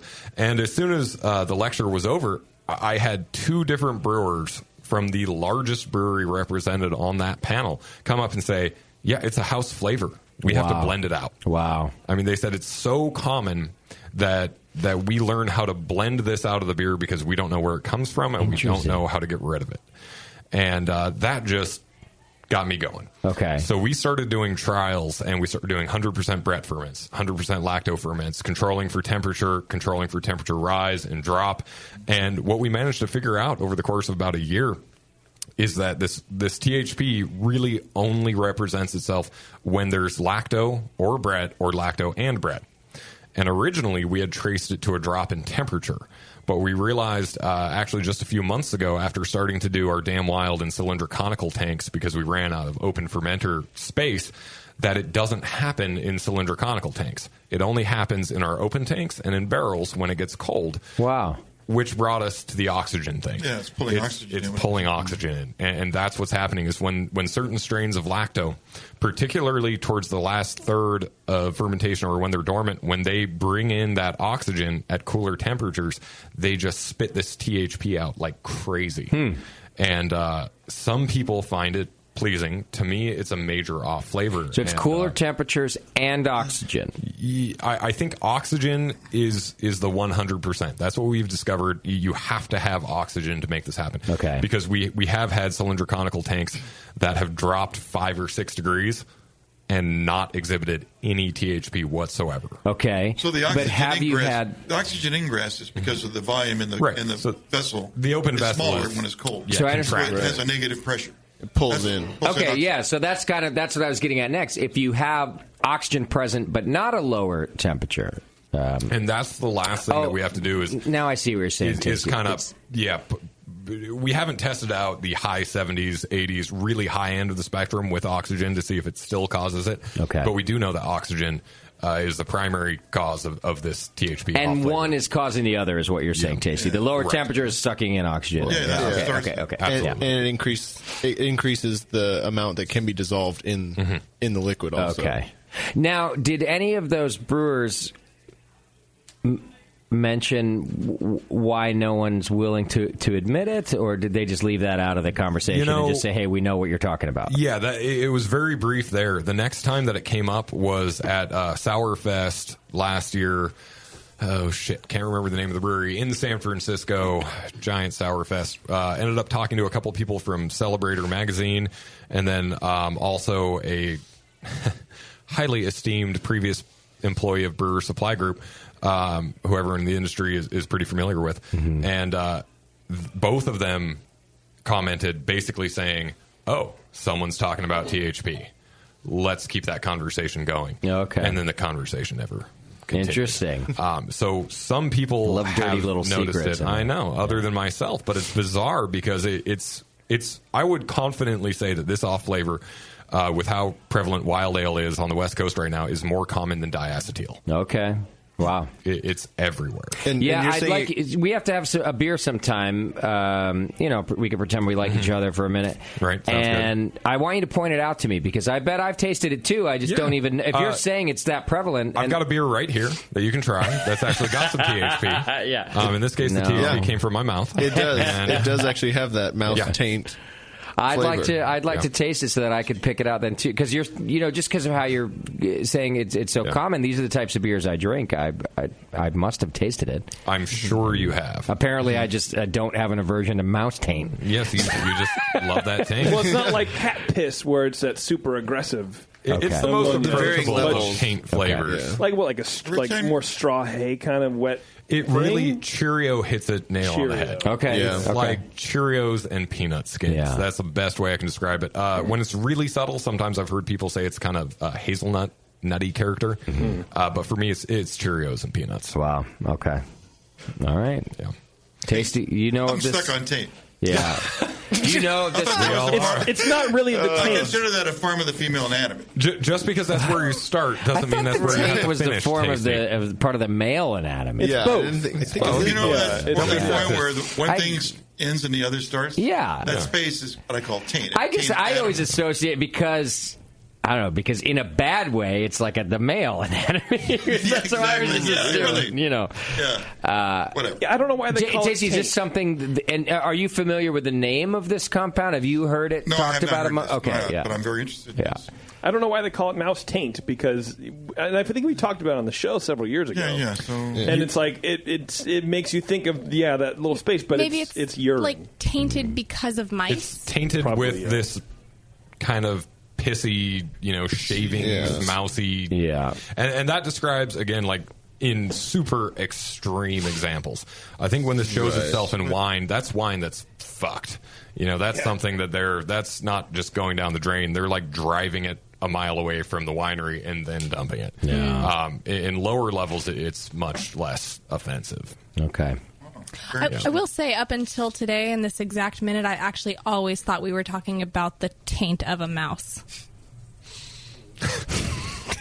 Okay. I was like, how did you guys pick out that flavor? That's a literal thought. We got really high this one That's time. a thought that has crossed my mind at least twice. Smoking too much THP, bro. Started licking mice. Whenever you hold a pet mouse, what's the first thing you do to it? I lick its taint. Well, you don't have to lick it. You just have to smell it, Bevo. That's how you identify the gender of a mouse, actually. Does this taste like Cheerios or peanuts? That's what the veterinarians do. They went to school for that. Okay. I do also have a non-mouth beer here tonight. You do? That I think is relevant. I don't know if I trust you. I swear to God, it didn't come from my mouth. Okay. Kind of the other thing that I wanted to get across with this whole process was that you can brew beer without having brewing equipment. Mm-hmm. You can brew beer if you have a kitchen and if you have enough equipment to make spaghetti. You can make beer. Yeah. So it's been open for about an hour now, and it didn't explode. So my guess is it's probably on the flatter side. But this is an Imperial Brown Ale that I made using saucepans and a spaghetti strainer, fermented in a mason jar.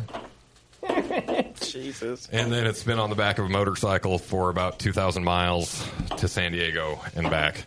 You rode down here, didn't you? Yeah, so last Tuesday I decided that I wanted to see if I could ride 1,000 miles in a day, and so I rode from Corvallis to San Diego in a day. How do you feel about that I don't decision? know what happened to you, Dave. Like, why do you punish yourself? How was your in taint these ways? after that? Mousy as shit. Oh my God, yeah, raw as shit, probably. Seriously, like that. These are you always choose painful things to do. Like you never go opening a business, or marriage. He's never like, I want to go see how many massages I can get in a day. How much sleep can I get in a day? Yeah, like this is what I do. I'm like, I bet I could sleep for a week. You people still sleep? How well dressed can I look? Yeah, that's a good one. Dave's like, you know what would be great?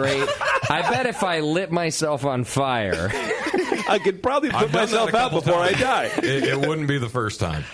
1,000 miles. That's a long time on a bike, man. Technically 1,005 miles. Overachieved. How did it go? You did that today? No, I did that last Tuesday. So I've been down in San Diego working San Diego Beer Week. Okay. So this beer, well, certainly, it's not going to win a JABF medal.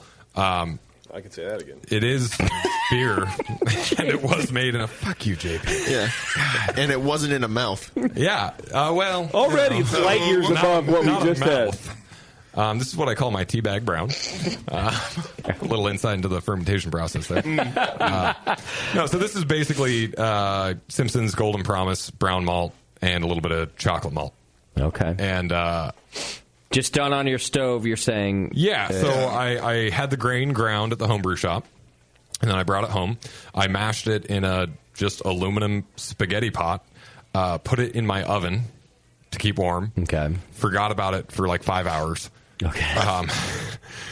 This is a common theme for you, the forgetting about it. Yeah. And then came back, said, oh, fuck, I'm making beer, and basically strained it through a spaghetti strainer. Okay. And then boiled it for 90 minutes, got an absolute ridiculous amount of concentration. Even though it tastes like straight molasses, there's no molasses in here. And it ended up starting at 1094 and finishing at 1009. Wow. All right. So it's actually a really, really big beer, which is, I think, the only reason it survived. The way I was planning on purging my bottles was using a bicycle tire inflator with a CO2 cartridge on it. And for homebrewers who are lazy, like me, it works awesome. Okay. Unless you get the non-food grade CO2 cartridges, which make everything smell like burning rubber. Yeah. Right. Which is why I have one beer for you, not 5. I see. Yeah. Because all the others tasted like tire? I have a Burning Tire Pale Ale. Okay. A Burning Tire Brett B. Farmhouse Ale. Yeah. And a Burning Tire Blonde Ale. Got nice. it. Tire Fire So Blonde Ale. this is the only one you did with food grade CO2? Is that what you're saying? No, okay. I realized what was happening to all of the beers. After how many? Shit. After 3. Okay. It started smelling like rubber, and I figured out I should get to the bottom of that. So this one I had to bottle because the fermenter was out, and the mason jar was out and open. So this was poured into a 22-ounce bottle with some sugar. Okay. Yeah. Quart size mason jars? How big are the mason jars? Half gallon. Half gallon. And were they just sitting at room temperature? Yeah, on my kitchen counter. Okay. It tastes like a Emerald's vodka sauce kind of thing, where maybe some residual pasta sauce. You know, that basil, that old tomato kind of thing. Ragu. Yeah, ragu. A nice ragu. Yeah. Well, the ABV in this should be something like 9 or 10. It doesn't taste that strong at all. Yeah, it's just under 10. Yeah. It's a little fusely, but I would not have guessed to that level of where it would be 9-10%. The brown flavors are very nice. The malt flavors are very, very pleasant. I guess my point is this. Like, if I can pick up a spaghetti pot half-cocked and make a beer that isn't totally disgusting on the first try, you can make beer at home with no equipment. Right. If Matt can brew in his coffee mug and his pocket rocket, yeah, I think this is a good point. It doesn't take much. It's really a simple process. You know, just get a nylon bag instead of a strainer. Yeah. Okay. If you know the process, if you read all of the amazing books that are out there, like The Joy of Home Brewing and How to Brew, if you read those and you really understand it, don't think, what homebrew setup do I have to buy to start homebrewing? If you want to brew all grain beer and you don't have $500 to drop, just do it. Yeah. And, understand the process. Do it with what's in your kitchen. Take your pasta pot and a Brita bag. Yeah. You're ready to go. Yeah. Do an all grain. Yeah, I mean, because the most important part, or one of them, is fermentation, and that's what you should be focusing on anyway. Yeah, and I think keeping your bodily fluids out of the beer. Yeah, and always take your or adding more until it runs clear. Yeah, take it for a ride. I salted the water for this one after a long jog. That was your mineral addition? Yeah. Dave Taint. It's a new flavor profile in THD. Mouth taint. THD. It's in the new BJCP guidelines. I don't know if you've seen that. But I want to see how many hugs I can in get any in a style. day. All right. All right. Well, any further advice for those that want to brew on the go from the either of you? Any lessons learned, recaps that are like, hey, don't fuck this up. Something, anything? No. I mean, just encouragement. If you want to brew, you can brew. Like, just have faith that you know the process well enough if you've looked it up. And I brewed on Mount Whitney and no problems. Had an amazing beer on top of Murr Pass from Mount Whitney. That's so cool. And hiked it a good 75 miles to the next pass and drank it, and it was a surreal moment. Yeah, I bet. That's really neat, man. Yeah. I think this could be cool for is if you want to go and try to get some local wild bugs. Yes. You're making wort on the trail or in an orchard, or you don't even have to be hiking. You can just take all this little tiny stuff and go and capture that and make a wort and put it out and leave it overnight and capture whatever is out there. Yeah. I would that'd be cool. I would even say for like bottle dregs, using small batches like this to develop up bottle dregs. This batch over here is a bottle dreg from a Peschenbrett from Logston. Yeah. And it turned out pretty good too, and we can open that later if you want. But okay. Yeah. And this is, to me, drastically closer to what historical brews would have been 300, 400 years ago. Totally. Plus, like maybe close to 1,000 than what a lot of modern breweries are doing because they're using old technology to malt the grain and then brewing it in a stainless steel conical and everything else. And it's like, well, no, there's so much more to it than that. And this why is not way step closer. backwards as a country? I mean, that's where we're doing it already. Yeah, I mean, if you're falling off a cliff, just go all the way. Well, especially, there is kind of a resurgence of historical beers happening. Yeah. Right. Why not spit in it? Who cares? Clearly, that's what Dave. Now you're in Dave's head. Life. Why not spit in it? Just go for it. We're all human. Can we go back to teasing Dave about how he hates himself and what he should do instead? Can we again try to figure out why his wife puts up with him? Wow. Do you know how much money people lost in that took this long to get to? I mean, how many pools do we have riding on how long it would take to bring up my wife? Over one. Yeah. Oh, yeah. Well, she's already been brought up. One person just one big. Yeah. If you bet late in the show, I never would have bet that. Yeah, neither would I. As I was going through my outline, money was like 30 seconds in. I was going to do it right away, but I thought I had enough to make fun of you for this episode. So you got to factor in all the things. And you didn't even put me in you. Yeah, I did not. And I'm sorry. I just sorry. Thank Not you sorry. to JP, Bevo, I and hoped we'd have that moment. Beardy for tasting Dave. Yeah. I didn't think it was. I'm actually going to change the name of the show from Backwater Brewing to Tasting Dave. Taste of Dave. That sounds right. I should do that. Right? Tasting Dave. Tasting Dave is the new name. It's if you were making an HGTV porn parody. That is a porn. Tasting Dave. I do feel like Volume 3. Me and you and JP could do a pretty decent reality show called Tasting Dave, where somehow he's just the center of the antics because he's fucking Dave. He'll do anything.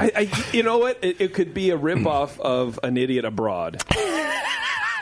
You guys would send Dave We somewhere. would send Dave to do shit. I have a hotel room tonight. He would.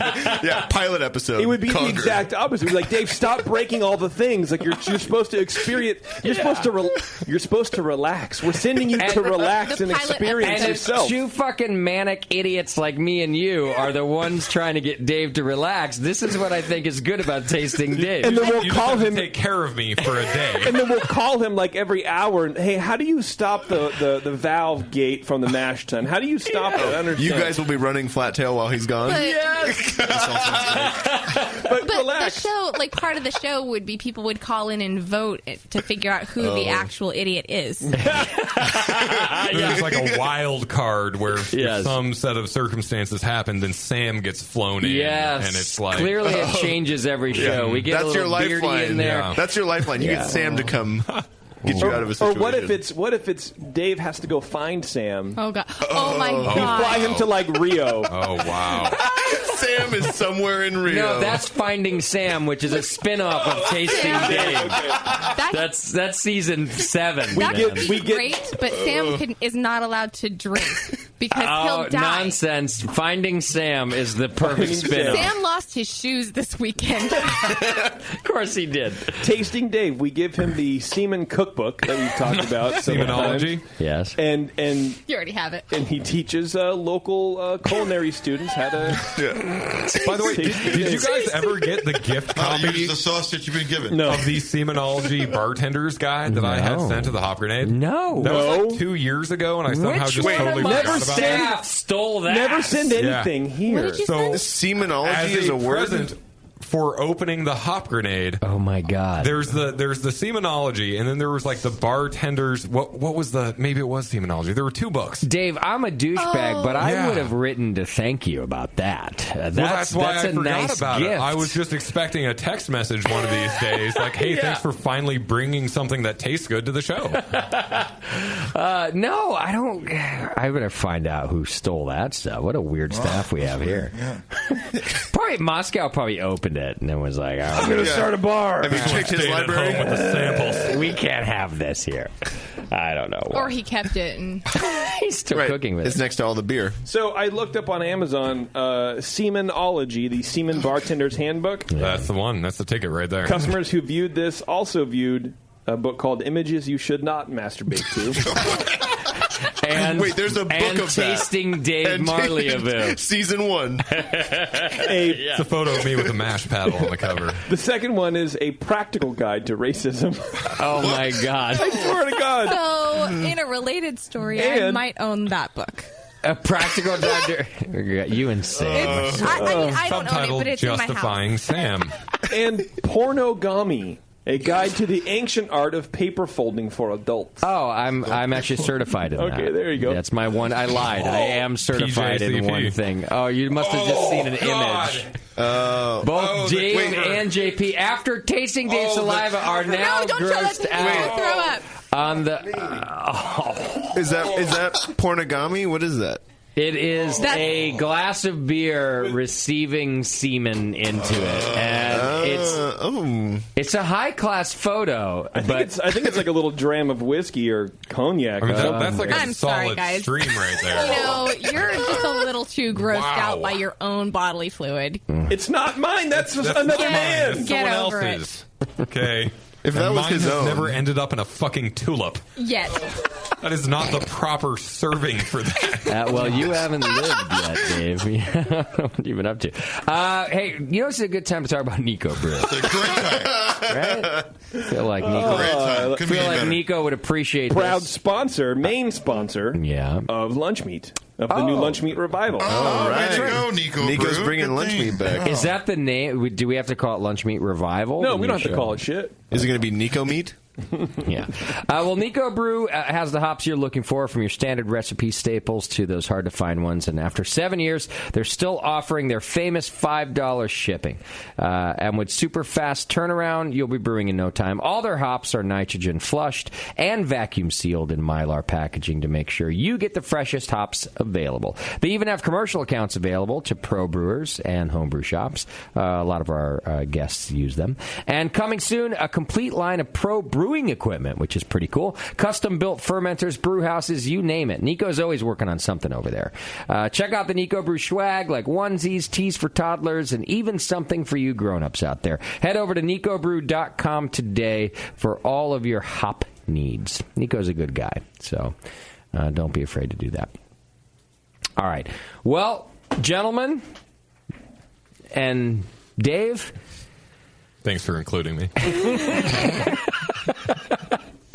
Thanks so much for coming in and sharing this with us. I think it's a very cool thing. Did you ride your bike up from San Diego too? Then Yeah. You rode down. I camped out in Big Sur last night and rode up this morning. That's a good spot to be. Yeah, That's pretty rad, man. I don't really see you like relaxing and enjoying peaceful environments, though. Is it? Do you enjoy it out there? I was ready to enjoy a really peaceful night of camping, which I do enjoy. Like, Okay, for yeah. me, pulling up on the bike, getting the tent set up, and then just having a beer, making some chili or whatever, that's an awesome night. I pulled up at my first campsite, but I had forgotten to grab food and beer. And I didn't want to go like 10 miles back to grab that. So I figured since this side is empty, the other sides will be empty. And then I rode for 2.5 hours before I found my next campsite. Because they were full? They were all full. Oh, you're shitting me. Right now? November. Yeah. That's what I was thinking. So I ended up running into some girl with a flat tire on the side of the road, helped her put the tire on. Yeah. Finally got to a campsite. Wait, you ran into her? Yes, Tasting I actually Dave. flatted the tire by running into her, so I had to help her fix it. 200 yards away. Yeah, by the way, Highway 1 at like pitch black night on a motorcycle. Not good. Significantly less fun than Highway 1 in the daytime. Yes. Finally found a campsite, and there's this group of like 30, 50-year-old fucking hippie pieces of shit. Yeah. Having an impromptu So Leonard Californians. Cohen memorial Yeah. acoustic guitar. Where was Matt when you They didn't needed invite me. him? What the hell was that about? Their shitty Hallelujah rendition was bad, but then like 20 minutes later, they start doing Weezer covers. What? And How like, do you go from... Right. And Weezer sucks when it's Weezer playing Weezer. So when it's some drunk 50-year-old hippie that can't, get over the 60s, like, it was a nightmare. So you had a great night. Yeah, and then 5 o'clock in the morning, a fucking flock of wild turkeys comes out and starts clucking outside my tent. Tasting Dave. This is what happens with Dave. Like, I don't even... It writes itself. You don't even have to make a show. You just put a camera on my fucking head for like 2 days, and something Dave, will I'm happen. telling you, if I could afford it, you'd be my guy. Like you're the money maker. It might cost less than you think. I don't need a camera on you. You know you could just get a hotel room, right? Well, that's boring. That costs money also. Trying to find the soundbite of the turkeys from this. Of course you made a While soundbite. you look for that, I just want you to know that Terrence just texted me and told me he owns Images Not to Masturbate To and the Practical Guide to Racism. Of course he does. Terrence the Black. We haven't heard from him in a while on this program. These are turkeys. It sounds really peaceful good. to me. Yeah, it's really that's good radio. nice. So, Yeah, it's peaceful for the first like 10 minutes. Till you actually get attacked. How long did you have that recording? Why were you videoing silence? As long as it took him to jerk off in the morning, so he can get back on the bike. Things to masturbate to. The sound of silence. Wild turkeys. Yeah, a bunch of 50-year-old hippies singing Leonard And Cohen. morning sadness. Should have recorded the hippie singing. Well, and Matt, good luck getting back out on the trail. I hope one day you get a job or don't. I don't care. I don't know. We'll see. I've got an open internship slot. Fuck that. Didn't he do that already? Yeah, twice. Oh, yeah. Poor bastard. No, thanks so much. Did you drive down or fly down just to do the program? I walked the whole way here. Right. Yeah, clearly. It's on the You'll be trail. home next year. I wish I had walked the whole way here. I drove from Northern California area. Thank you so much for doing that and coming in the studio and sharing the beer with us. I think this is a really cool experiment, and I think people are going to like it. I actually already got some texts from some of our friends that are listening that really enjoyed the topic. So I wish I could have brought a beer that was specifically from the trail. And Yeah. like one that I had brewed on the trail, exactly. But anyways. Well, next time, we'll let you in. Oh, yeah. Yeah, bring us some beer. Dave, I'll be on back. the other hand... Don't let him back. It was nice to have you one last time. I'm going to miss you guys. By you guys, I mean like Warren and Bevo. Oh. Sometimes you, Tasty. Yeah. Just send the exploding beer. We'll we have a special room. I'll We have can Bevo it. open it.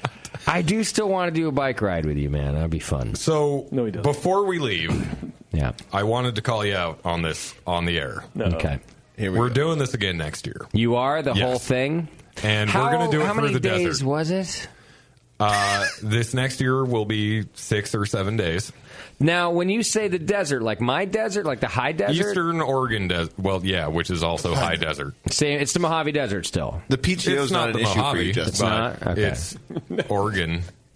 Okay. Why the desert instead? I would feel like the trees are more fun and The trees are fun, but the desert has a lot more technical riding, and you don't see people as often. So you actually do go 150, 200 miles without ever seeing a person. Okay. And there's just a lot more technical, rocky, single track, that kind of thing. Yeah. That way, if you do break your leg, you're going to lose good. it. Yeah, that sounds worse for me. I'll just meet you how at about the this? end point. We're going to do the ride in your Cascade sidecar? route again. Can that be the first episode of Tasting Dave? I think it has to be. In our one-person tent. Yeah. I'll be the navigator. Fermentation I'll read the temperature map. is dropping. Spoon harder. I'm concerned about not drinking good beer for 6 days. But you have plenty of good whiskey and tequila. I don't drink and liquor, drugs really. And There's chewing drugs? tobacco and Okay. Oh yeah, Well, lots of Red Man. This trip was a mess. I mean, like waking up in the morning was one of the most difficult parts because it was like, holy shit, where am I? What am I doing? And Okay. oh my god, I have to be sober enough to ride a motorcycle. I can hang with that. kind of thing. Strippers or anything? That doesn't really happen. Yeah, I get naked on the regular. All right. In your tent. When out of your tent. does it happen? When are you doing it? Well, we're just starting the planning stages. We've got a guy from our distributor in Portland, just in case Doug Remington is listening to this. He's an Is avid that a porn jeeper. star? It should be, right? Doug And Remington. he does like sensual Tasting neighborhood Dave, photography. starring Doug Remington. Narrated by Doug Remington. Yeah. Remington Steve. We just put an A where the E is, and Doug Remington will film our whole ride. D-U-G, Doug Remington. Yes. Get it? All right, keep me in the loop because I mean it. I'm kind of into it. No, you're not. Just be honest up front right now. It's nature. I'm literally only concerned about the not drinking good beer I for know. 6 days. That's why I'm trying to help but you I'd out. love to be on a motorcycle for 6 days. That sounds fun. Yeah, it's awesome, and you get to be out there and really have you wake up in the morning and you tell yourself, what do I have to do today? Ride a motorcycle for pretty 8 cool. hours, Yeah. and then get drunk and high and make chili mac MREs At the end. Like that's your whole list. Plus, the brewing thing. Yeah. Yeah, and especially I won't participate in the spitting. Oh, you will. Or are you going to be I'll the just one do that one swallows? That's really great, guys. Yeah. All right. I'm into it, Dave. Let me know. He says with a smile. No, I want to go. I think it'd be great. You know, you can be a always good come time. on the 5-month PCT as well. If you Walking That sounds. I'm one not sounds even going to less great. begin to pretend. The hiking, I walked to the grocery store the other day, which is like 2 blocks away, and that was enough. That was a hike. I really like hiking too, but it hurts. Getting to the It certainly does. All of the left That's foot, not right foot. hiking, man. No, it's urban hiking. I know, but Which I mean, is a thing, by the way. I've It's like hiked. I parkour go without out to the places parkour. where there's like a trail. Just walk places. To a No, those are called sidewalks. I've seen trees Toto Santos and Park, rocks basically. when I've walked. I have like this little trail in my backyard.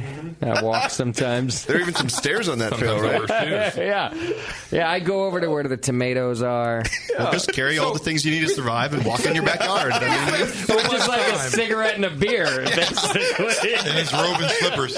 So much time talking about how the fuck am I married to my wife. Can we bring up the British elephant in the room here? Like, Wow, Kate the Great she is are not you an still elephant. Unmarried? She's not in the room either. First of all, she's been losing weight, Dave.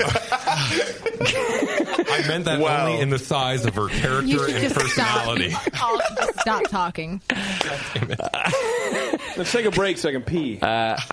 Kate the Great, I mean, it says it all, right? She puts up with it. Yeah, no, but it doesn't. Like, what's the math equation that leads to you guys still being I together? have no idea. I don't know. I want to solve cold fusion tonight. Yeah. I don't I know. love that band. All right, JP has to go. He I have to starts go. This is the time of the show he starts to get agitated. Yeah, I gotta pee. We're going to take a quick break. You guys are welcome to hang out. We're going to actually taste just a couple more beers in the next segment. We've got a beer from Deschutes that we're going to try, and a Pico Brew beer, That's right, a beer from me. See, another homebrew to try. Yeah. Oh no! So What orifice was that in? Can't tell you. Can't tell you till you drink All it. of That's the the deal. above. you'll thanks for find doing out. that. Yeah. All right, hang in there. It's the session. Thanks to Dave and Matt for being here with us. We'll be right back with more.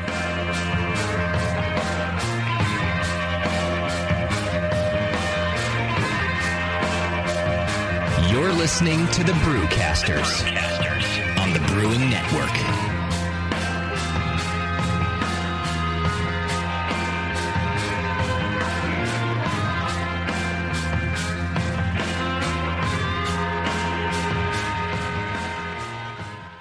With over 20 years of experience making world-class craft beer and more than 100 gold medals in international competitions, Moylan's Brewing Company is not just a pretty face in craft beer. Just ask Brendan Moylan. What do we got here? The beer of the hour. Moylan's, gotta love that big M. It's like a sign of awesomeness. Woo-hoo! It's got an extra kick to it. Let's pour this bad boy.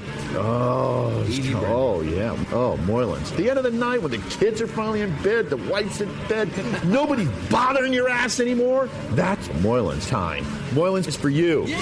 It's to help you out. Yeah. It helps me out. What? Well, because it's freaking awesome. Northern California brewed. It's brewed with love. With love? Oh, yeah. Tremendous. And it's always best where? Moylan's. You gotta try it. On tap at Moylan's in Novato. They're friggin' awesome. Not only because I own the brewery, because I love the beer. Cheers! Boom. Kilt Lifter Scotch Ale takes big beers to a whole new level with rich malt balanced perfectly with delicate hops, and now comes in 4-pack tall boy cans so you can take the party on the go. Or come to the brewery, take a tour, and try any of Moylan's fresh creations right from the source. Check them out at moylans.com.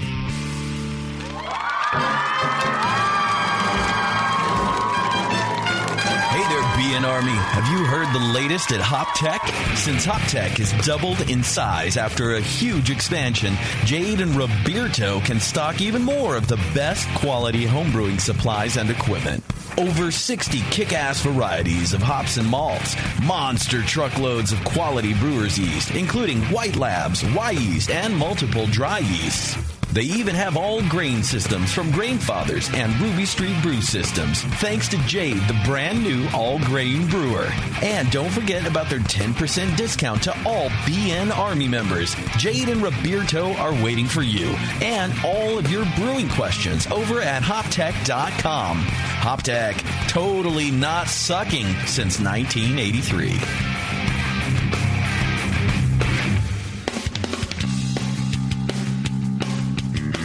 Hey, my brewing brothers and sisters. This is Jamel Zanishev, and I want to tell you about Heretic Evil Twin.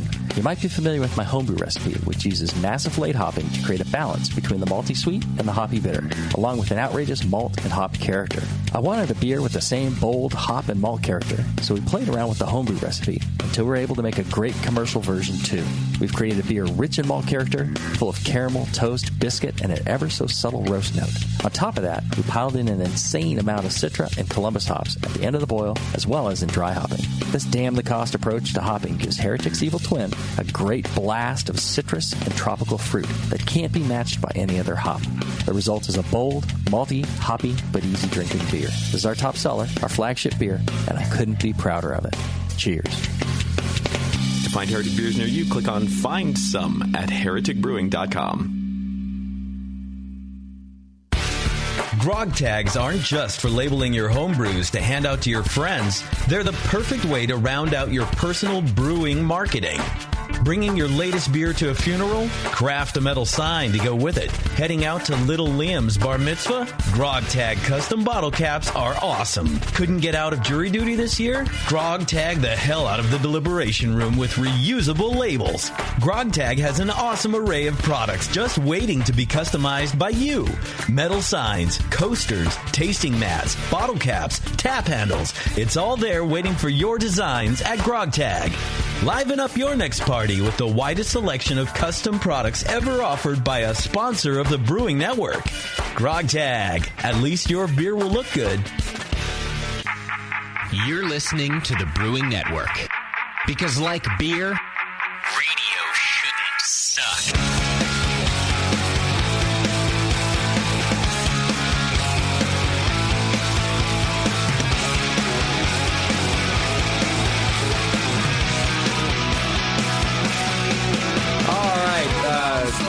What a fun show. I'm having a good time tonight.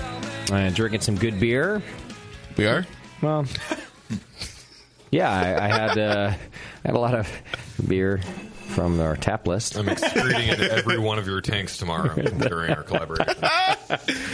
Yeah, I hope you don't ruin all the things I have going on that are good at my brewery. Can't make it much worse. Beardy and Dave, you guys are brewing tomorrow? Yeah. For some reason, things were going so well down at Loma, I thought I'd invite Dave down and we could make a beer together. Challenge accepted. So our first collaboration, at Loma is going to be with Flat Tail. What the fuck are you thinking? I know, right? What? I just said things were going so well. No, that's cool. Yeah. What are you guys going to brew? We're going to do a Weizenbach. Nice. Since neither So of you're us going to have brew made a one. beer that nobody gives a shit about. Yeah. Well, it's Christmas, right? I mean, so Not yet. No. Well, when it's ready, it will be Christmas. Will you call it Tasting Dave? Oh, I think we probably should. Yeah. Tasting Dave. I can't wait till that show debuts.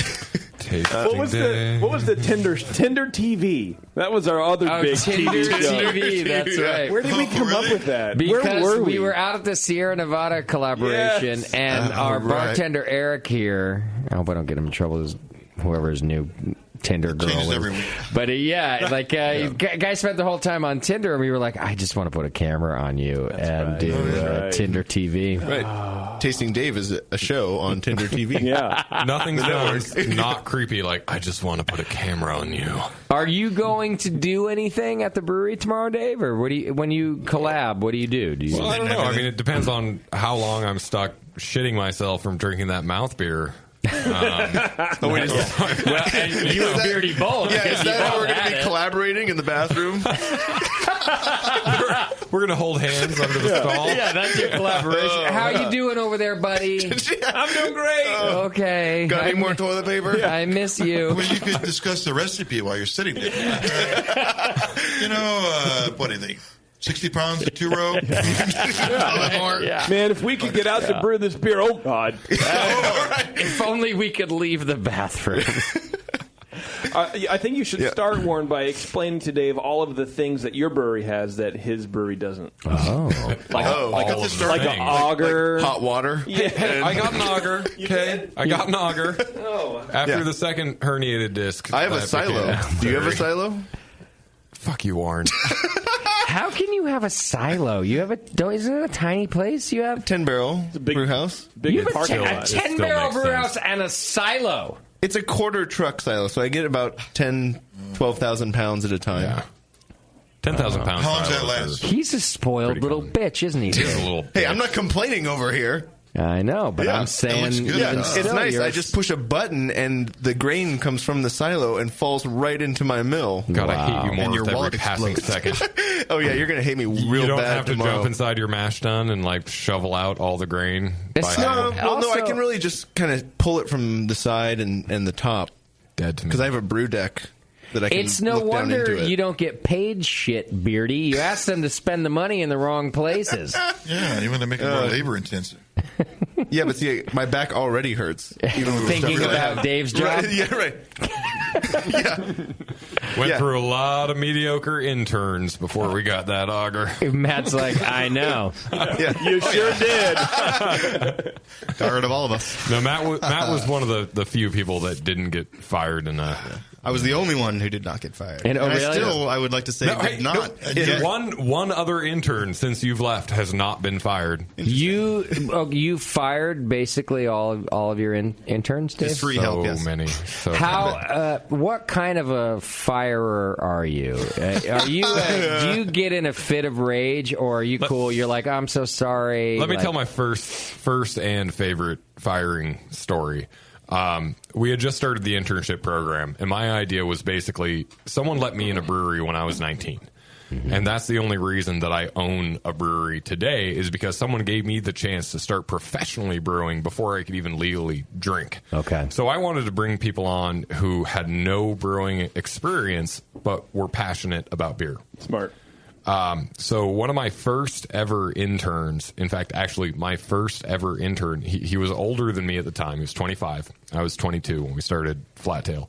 And we get through the first day, and the dude's kind of a goober. Like, he's got a brand new pair of Carhartts. Really tasty. brand new pair of boots. It's like he just went to Coastal and said, "What should I buy to look like I know how to work hard?" And but he was nice his enough. first brewing job, so he would have to get new equipment. Unfortunately, I think it was like his first job.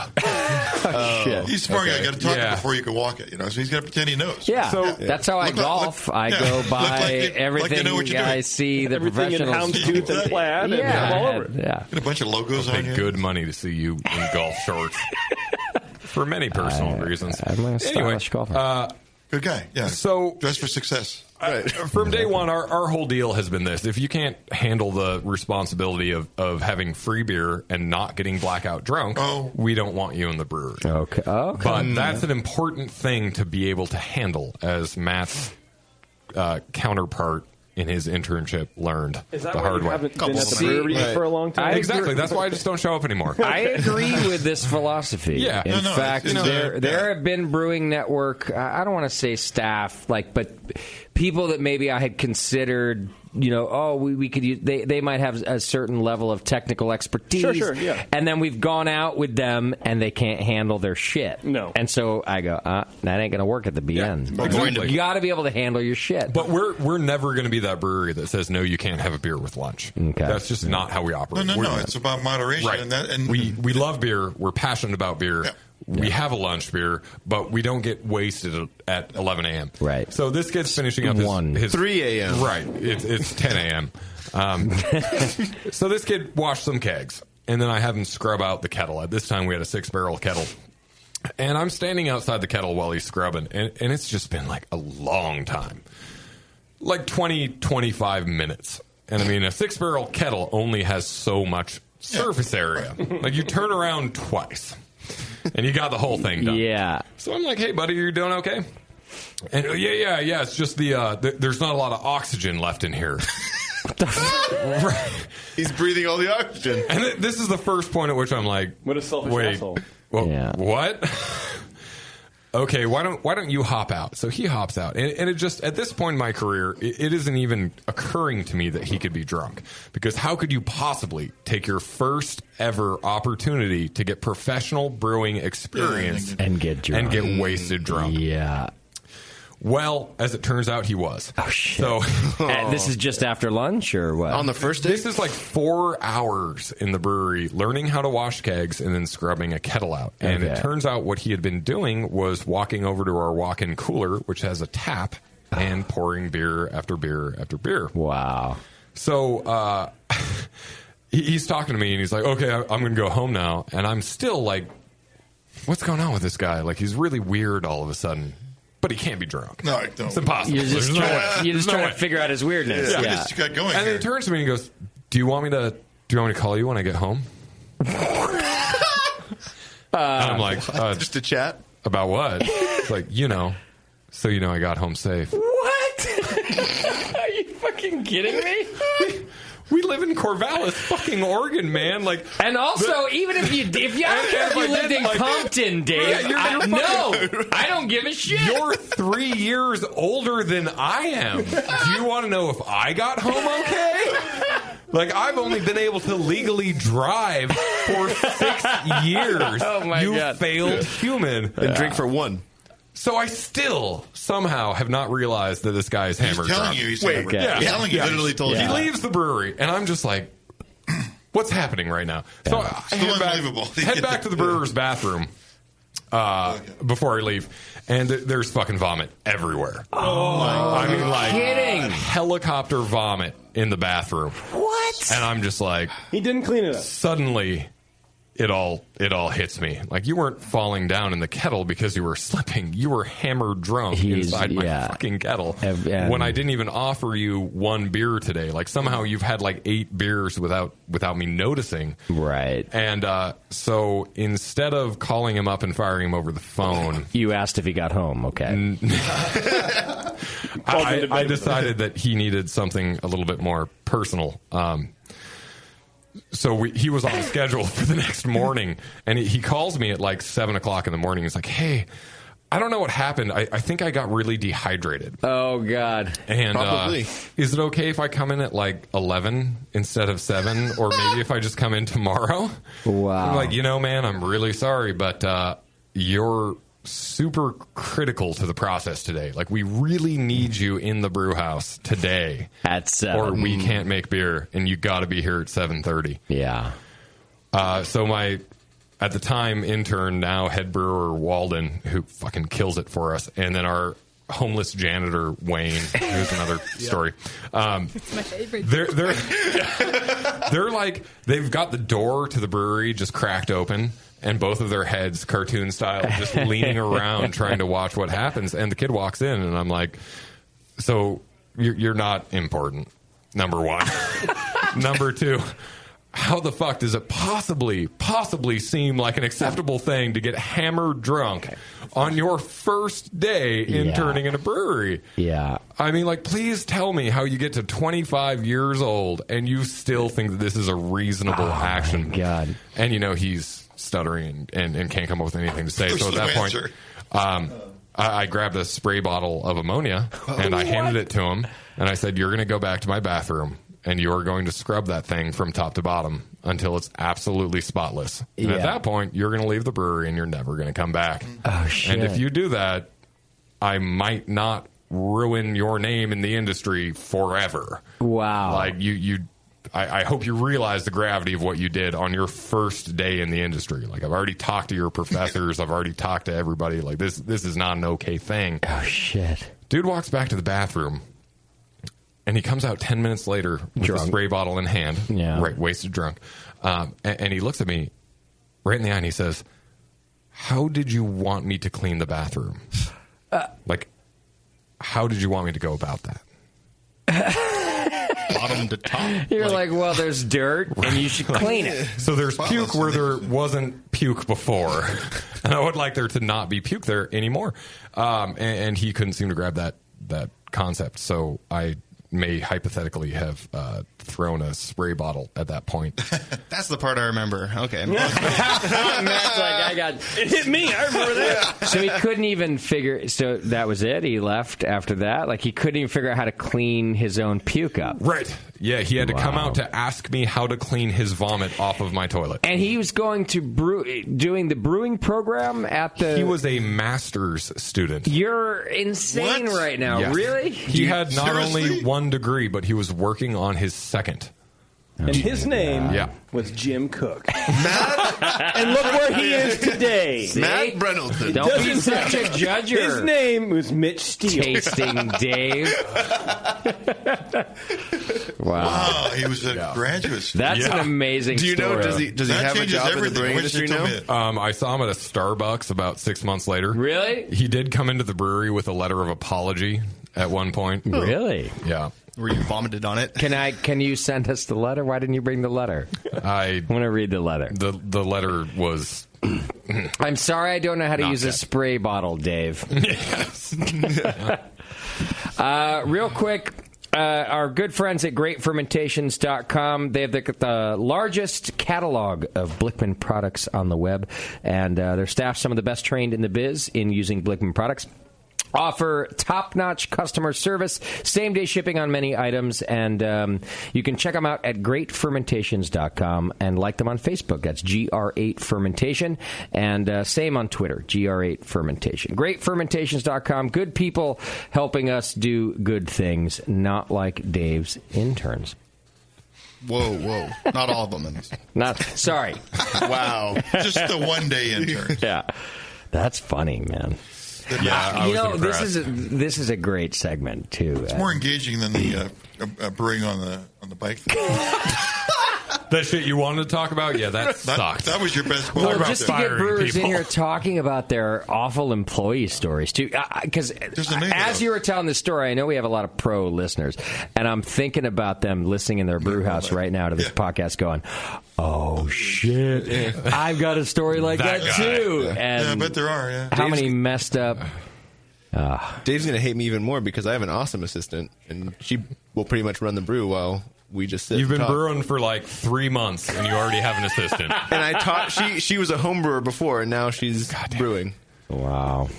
So you're welcome, Dave. I'll show you how it's done. Yeah, the one amazing intern I've ever had, because they've all been shit. I mean, just every single one of them. Except for Matt. Every single one. Awesome. Did I repeat that? Even the ones that came back multiple times. No, we've had a couple of really good ones that have gone on to do awesome stuff. We've got the intern who blacked out after our 5th anniversary party and woke up on the couch, set off every alarm in the building, then puked in our keg sink. Dave, you realize it comes from the top down, right? Like, they learn from watching you. I learned it from you, Dave. He's leading shifts at Widmer right now. Oh, wow. It's trickle-down leadership right there. Yeah, your new employee orientation must be interesting. You must tell him, like, it is. Hey, let it roll here, bro. I think Matt just can, drink your ass. can attest. It's basically like, don't be a jackass. I mean, like, be a little bit of a jackass. You have to be a jackass. You got to keep up with this guy.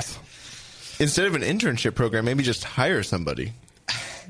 But then I have to pay let's them money. not be ridiculous. Yeah, okay? I mean, really. Clearly, you've never owned a business. My name's Warren. I work at a brewery in Los Gatos. Not I Corvallis. have a silo for my 3-barrel system. Not in the village of Corvallis, Oregon, where we have one stoplight and half a gas station. I mean, right? Like, It's the very Gatos. rich. It's a very ritzy community. Beardy has a more beer 20-gallon system and a fucking silo outside this thing, and an assistant, and an accountant for his assistant, and a female assistant at that. If someone answers my phone, you still brew with it's the amazing I get anything done. All Beardy complains about, he's like, but the commute. The commute's terrible. The commute. The commute to get to somewhere where people are competent. I hate it. I can't once do it. I get there, it's all fucking nachos and hot assistants. But it did take me 3 hours to get here tonight. Which is literally. You know what? I have sympathy. I don't. I have empathy. Which one is better? All right. You be the judge. Who put this really good pale ale in my glass? That's me. I did it, not the producer Beverly. Jason, me, JP. I haven't had a good pale ale on tap here. Yeah, it's the new Armory XPA. We've been talking about it a little bit. Here's a bottle. You can check it out. Deschutes? From Deschutes, yeah, man. You could sound more excited about it. I am excited. Well, JP. Yeah, it's got that Deschutes balance. 55 IBUs, man. Experimental pale ale, huh? Experimental pale. Yeah, so I guess what they're doing is they're changing the experimental hops. So they have a lot of like traditional hops in there. I think Nugget is in there and kind of a lot of other stuff. And then there's the experimental hop that they're growing. Apparently they have like hop fields, right? Oh, okay. Deschutes. Yeah. And so they're using that. I think it's 7070 or something like that. It's 07270 is what I'm reading about it. 07270. Oh, 07. Yeah.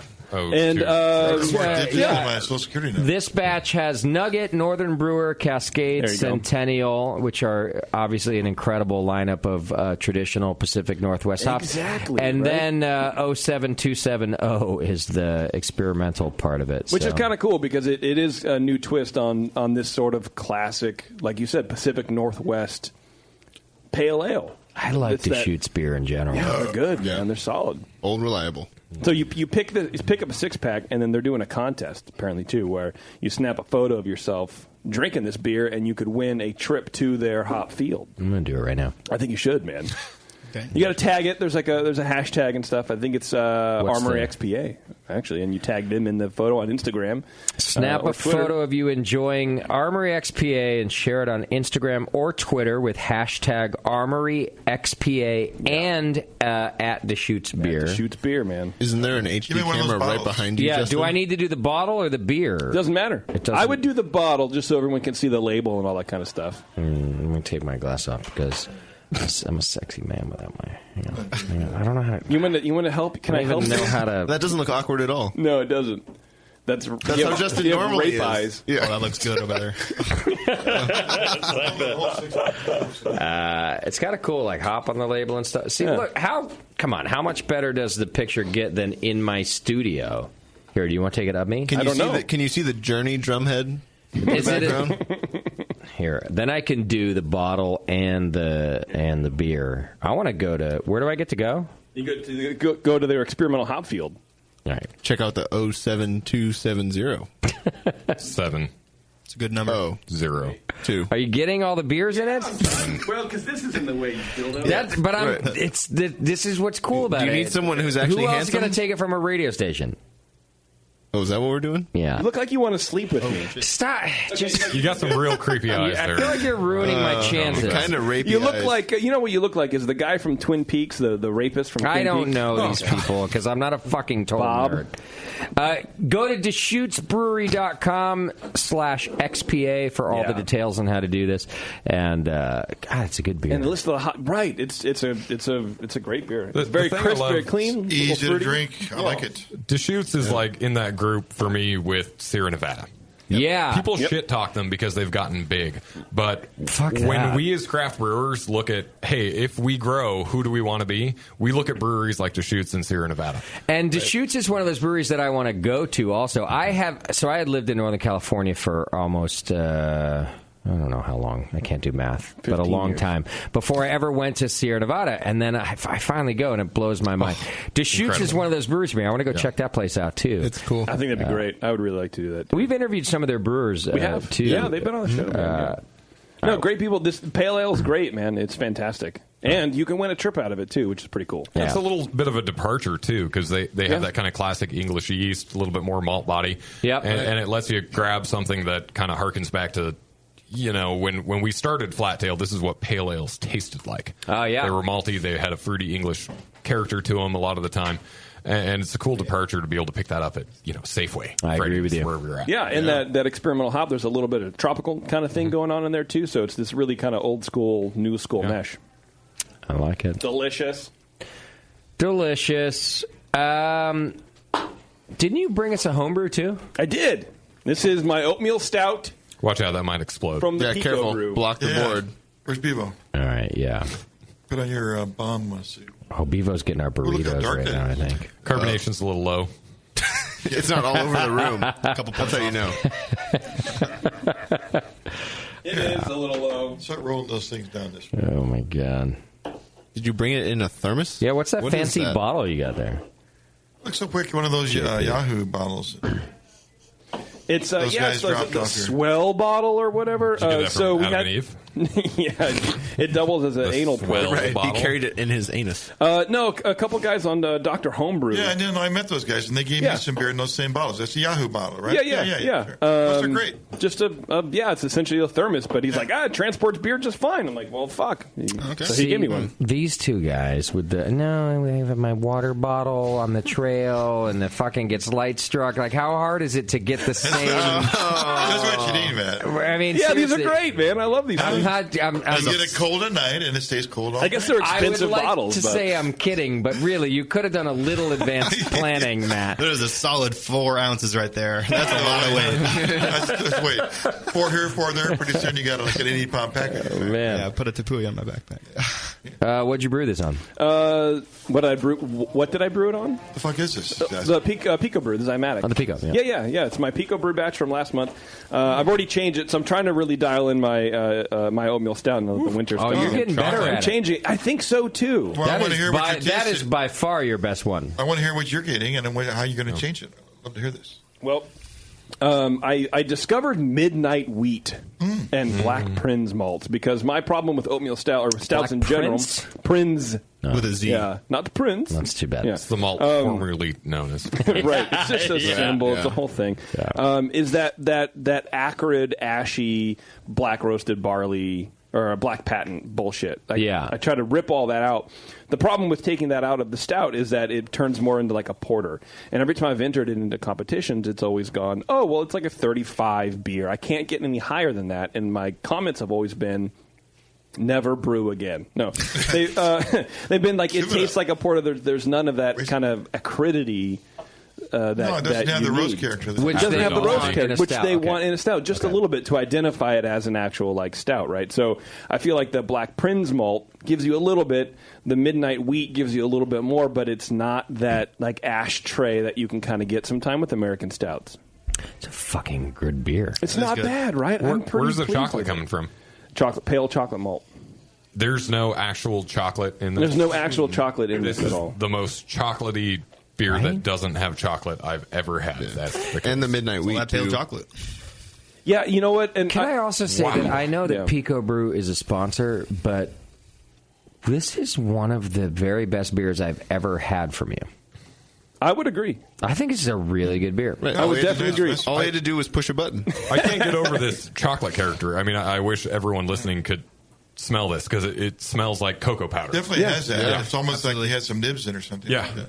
Yeah, well, here, I'm trying to pull it up here. So this recipe... Sorry, go ahead, Chase. Well, as you're doing that, go ahead. To me, it's a beer you can push in several directions. I mean, you can add some vanilla character to it, either through like a bean or maybe some barrel time, or you can make it even a stronger version. Yeah. Yeah. It's got a lot of possibilities. Yeah, I think a little more body and alcohol behind this would just take it to a new level. But I don't know if you want to go make it more like a style. I would call it what it is. I don't give it. It's a new... It's a good beer. It's a thing, right? I wouldn't necessarily move Make it the how stout you want. direction. Yeah. It's got some like dry stout character to it for sure. Not quite as acidic, but it's got that light roast. But god damn, this chocolate character! It's really good, and that's 8 ounces of pale chocolate. Yeah. So the That's recipe amazing. for it's 2.5 gallons. It's a 4.8% ABV. And only pale chocolate, not the darker as well? Or? Pale chocolate. It's so 4.5 pounds of British 2-row, 12 ounces of flaked oats, 6 ounces or so Crystal 80, 8 ounces of British pale chocolate, 4.8 ounces of. It says British roasted barley here, but that's not it. It's actually the midnight wheat, and then 3 ounces of debittered black, which is the black Prinz, and then Northern Brewer and Kent Goldings. That's it. Water treatment. It's obviously this beer obviously was no has a high pH to start. Yeah, nothing. I don't treat my water at all. Which Really? and I think that's part of my problem. Why I can't. It's hard for me to brew pale beers. They come out kind of cloudy. They don't come out super Then snappy. your water is probably carbon suited filter? for these. Carbon filter. Yeah, that's about it. Okay. Yeah. It's a centrifuge at home. Usually, when I make a beer this dark, I've got to really alkaline the water. I've got to add like a fair amount of chalk to it. Oh, really? Yeah. Okay. But your beer doesn't. That's weird because we don't live very far away from each other. You're using I live- Contra Costa, right? Yeah. I don't think a little bit of chalk would be a bad thing. I think it might round No. it out a tiny bit. Okay. Take a little bit of that like dry stout character and meld it more towards the smooth oatmeal stout kind of realm. I can see that as an improvement, but there's not a flaw. There's not a flaw. No, in the beer this because is- of that lack of Can you do that on the fun. Pico? That's just water. It's just water. Yeah. You treat all that. So I agree with you. I think it needs a little bit more body. So I rebrewed it actually on Saturday, and I changed it a little bit. I put in a little bit of Crystal 40. And I upped the oats by like 2 ounces, and I upped the base malt from 4.5 pounds to 5 pounds. Okay. So it should move it up a little closer to 5%. But I think that Crystal 40 can kind of give me a little bit more of that round character. I thought about putting fuller body. Yeah, I thought about putting flake barley in, but I don't know. I didn't want to do that. Check out Simpson's Golden Naked Oats too. Okay. In really small level because if you use more than a tiny. Those are like toasted, right? Kind of. Yeah. I remember those. And it's still in the husk. It's not rolled. Okay. And it gives a huge body and a big like those granola bars that come in the green package, Nature's Valley, something like that. That's what it tastes like. It's like a honey granola flavor. Oh yeah. Just a tiny touch goes a really long way. Okay. But I mean, I just slammed that. That was I awesome. learned this from Dave tonight too. But if you go to Safeway, you can get Quaker Oats. Oh, really? And there is no spit setting on. Can the you just throw them in your mash, or what do you have to do? to them? Where do you salivate into the Pico brew? There must be a port. There's probably a port. Well, you can pop the lid and like spit into the keg, which is essentially your entire vessel. That's where like all your water the birding collection valve. So they thought of everything. They thought of everything. Yeah, that's absolutely right. Yeah, I'll put it out there right now. If Pico Brew wants to send a unit to Flat Tail, we'll brew on it all the time. Just throwing that out there. You'll spit into it every day. And this is the thing, like, based on this, right, it is kind of the perfect little pilot batch system. I know White Labs uses them for the same thing, and some other breweries too. When Warren and I were at Pico Brew, Pico Brew last year, I think it was. We saw White Labs. They were the original tester. Oh, we saw their big giant, their demo unit. It's pretty cool. Yeah. A little history going on. I don't know if you noticed, but I stole the rest of the bottle. Okay. I really like this beer, JP. It makes me feel good, man. I appreciate that. Like, my problem in brewing, I've always just wanted to do this, which is, kind of why I've gravitated, no pun intended, I guess, to the Zymatic. Is because all I've ever wanted to do was just focus on tasting beer and fuck with the recipe. I don't want to run out of propane and watch for the boil over and is my fucking wort chiller clean. I don't want to fucking do any of that shit. Yeah. I don't want to do it. There's always a problem on the hot side. There's always a problem on the hot side. You limit all that. I mean, how many? You have three ball valves. You have all those tubings, all the hoses, all that kind of shit. You're pumped to clean. And a lot of times it's all outside. I don't want to do it. It deteriorates over time. Yeah. When you go out there to brew, then you have a failure. I give exactly what you're saying. You just want to be the brewmaster of a big brewery. Yeah, that's all I want to do. Just make a recipe, pass it down to someone else that and makes this it. really is your way to do it, but in your garage. Yeah, and so now I can make repeatable beer. Countertop, yeah. And still, this was my brew day. Okay, I went to More Beer, got all my ingredients, came back, did a rinse cycle for 2 minutes on the Pico brew, loaded up all my shit, plugged it in. It syncs to the website. Played video games. You want to start? Boop, push start. Sat down. 2 cats. Video games, played Destiny for like 3 hours. Yeah. The house smelled amazing. Yeah, it smelled you get, so still good. get that brew you smell. get that brew smell. That bitch is a brew in it. Yeah, and I didn't have to worry, is my shit overflowing? What temperature is my strike water at? Did I overheat my strike water? No, fuck, I got to add whatever I got to do and cool it down. You too can be deeply antisocial with Pico Brew. See, Dave, it was the so amount good. of times I've heard you say tonight, and then I forgot about it for 5 hours. This is also perfect for you. You know, the cool thing for me about a setup like that is you don't have to not do your big kegel setup if you have something like that. Use the Pico Brew to pilot your shit out. Yeah. And, if you want to do a big boil with a, direct fire burner and work that boil and everything like that, do it. Yeah. But if you have a setup like this to pilot things, it just opens up so many different avenues because you can run through everything you want to do. And then if you want to do it on the big system next, well, exactly. You then, because that's another thing too. Like you still might. So many homebrewers do want to make 5, 10, 20 gallons of beer. I know I do. If I'm going to brew beer, I want to make more beer.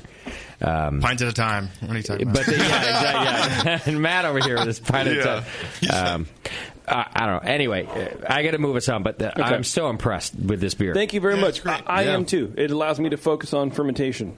If you had brewed this beer, if we had allowed you to brew your favorite style in the Brewcaster Challenge, I think I would have won, right? I think you'd have beat us all. This is such a good beer. But instead, I had to brew a barley wine in 3 weeks. Yeah, well, that's what we like to do. Yeah, that thing sucks. This beer's just killer. Thank you very much. Can you say? Isn't it time to enter the NHC soon or something? Yeah, it's a ways. February ish. Will this beer not hold up until then? April, I think.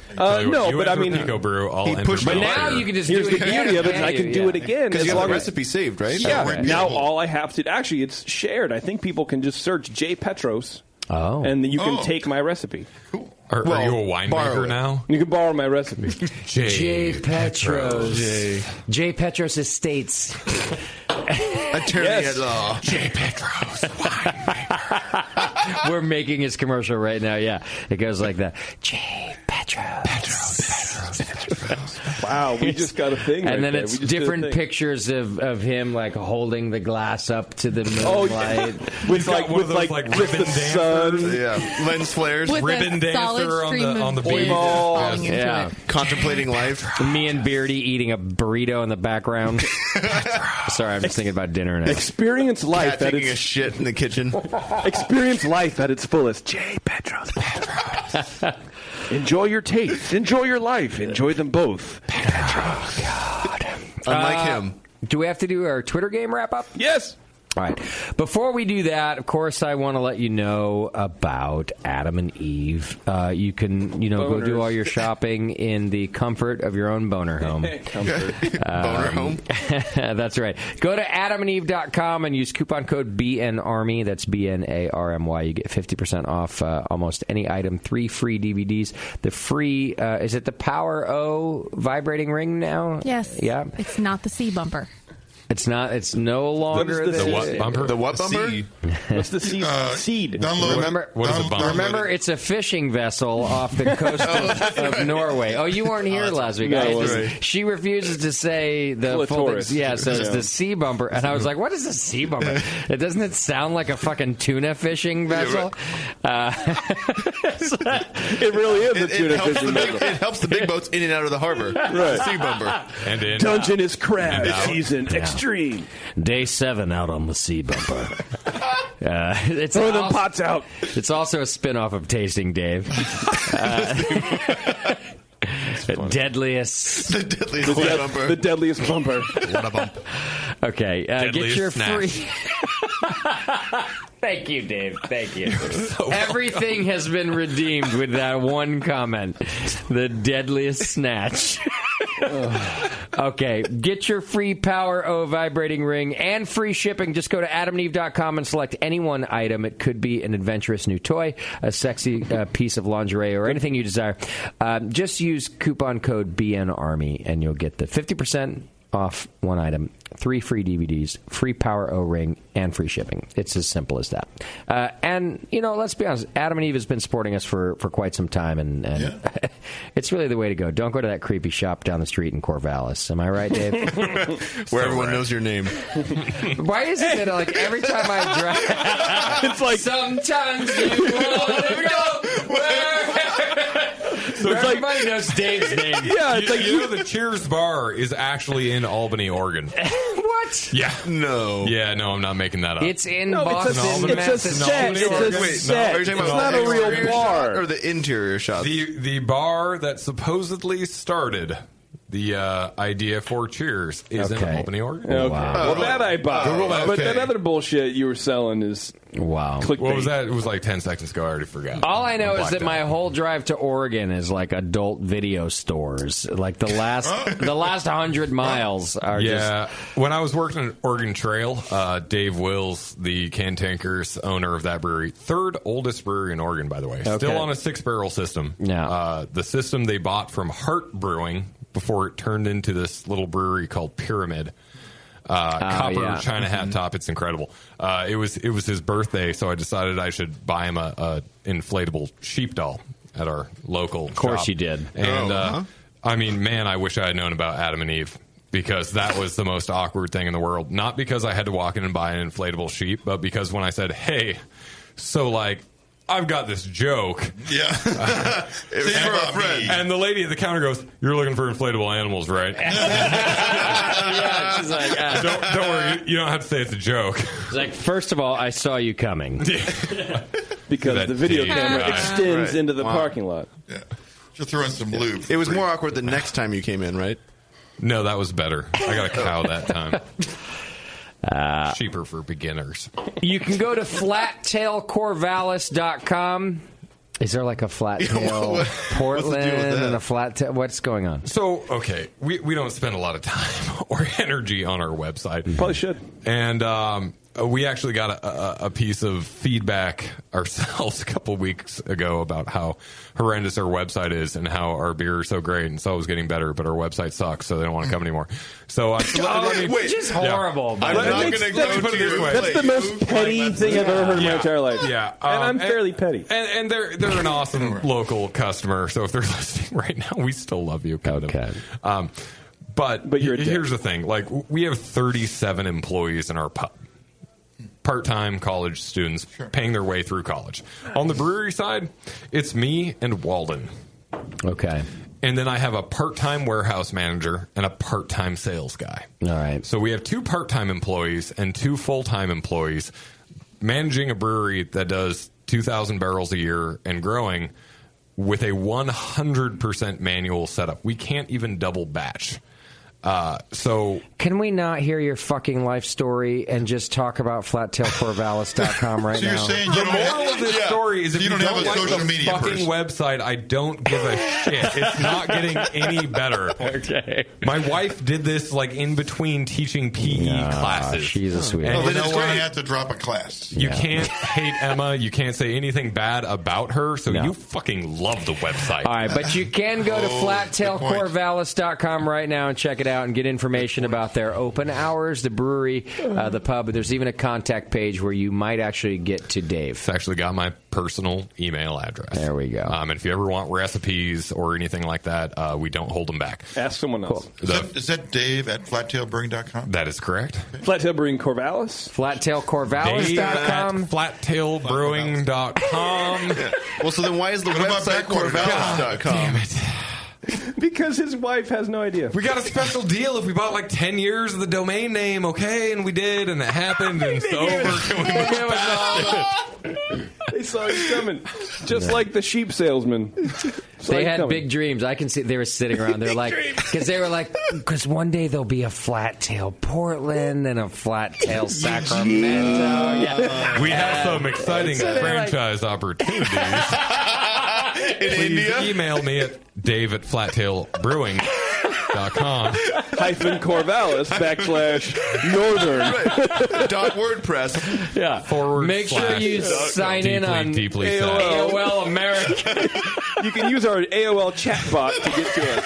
Doc's home server will bounce it to us. Oh, God. It's all about the beer with you guys. We like chat rooms. It's all about the beer. In And the Chechnya, bass. we have one chat room. It also doubles as school and nursery. Dave is the perfect Chechnyan. He opened in the wrong. In Chechnya, we only have one website. Wife, make it. You love it. In Chechnya, all tails are flat. Yeah. We have manual brew house. In Cry Chechnya, for me. We're happy to have enough spit to make beer. Why we spit on beer? In Chechnya, everyone's depressed. We share one tear duct for crying. Sounds like somewhere I need to move. Exactly. I'm pretty sure that you don't know your ancestry. cool. It's probably Chechnya. Yeah. You know, Marleyoff could be Chechnyan. It's better than fucking French. Yeah. Marleyoff. I'm actually named after a Chechnyan breakfast cereal. Yes. Please, Lakalov. Dave, move to Chechnya. We have extra vowels now when you come here. Bring your motorcycle. Ride it across ocean. You seem to like challenge. Bring your electric horse with you. It'd be very nice for plow. Brew at bottom of Atlantic, asshole. Okay. That's the name of bar down the street. Bottom of Atlantic asshole. All right. You only have one street. We turn it around to get to the other side. It's big circle. We live in circle. We call it Chechnya. All right. Dave Marley Avangi, thank you for being on the program. He's Italian now. So welcome. More and more welcome. He's a friend of ours, not a friend. Matt Leif. Man, it's 4 letters. Right. I mean, come on. Leif. I mean, they misspell it all the time, so I mean, missay it, might as well. Just sound it out. All right, Leif. I hope you get back on the trail soon where you clearly belong. I hope so as well. I want you to call yourself Leif. Yeah. Not Matt. Just Leif. Just Leif. I'm So Leif. on the trail, my name is actually Brew Hiker, because I brew and hike and all that. I would call it. I would change it. Brew. Spirit. What? His spirit name is Only Intern Never Fired. Right. Walks with internship. I do hope you get back out on the trail and never come to find yourself again. How old are you? I am 27 years old. Okay, you got time to fucking keep dicking around for a while. Make like a tree and leaf. and leaf your ass back to the trail. Yeah. That was so dumb.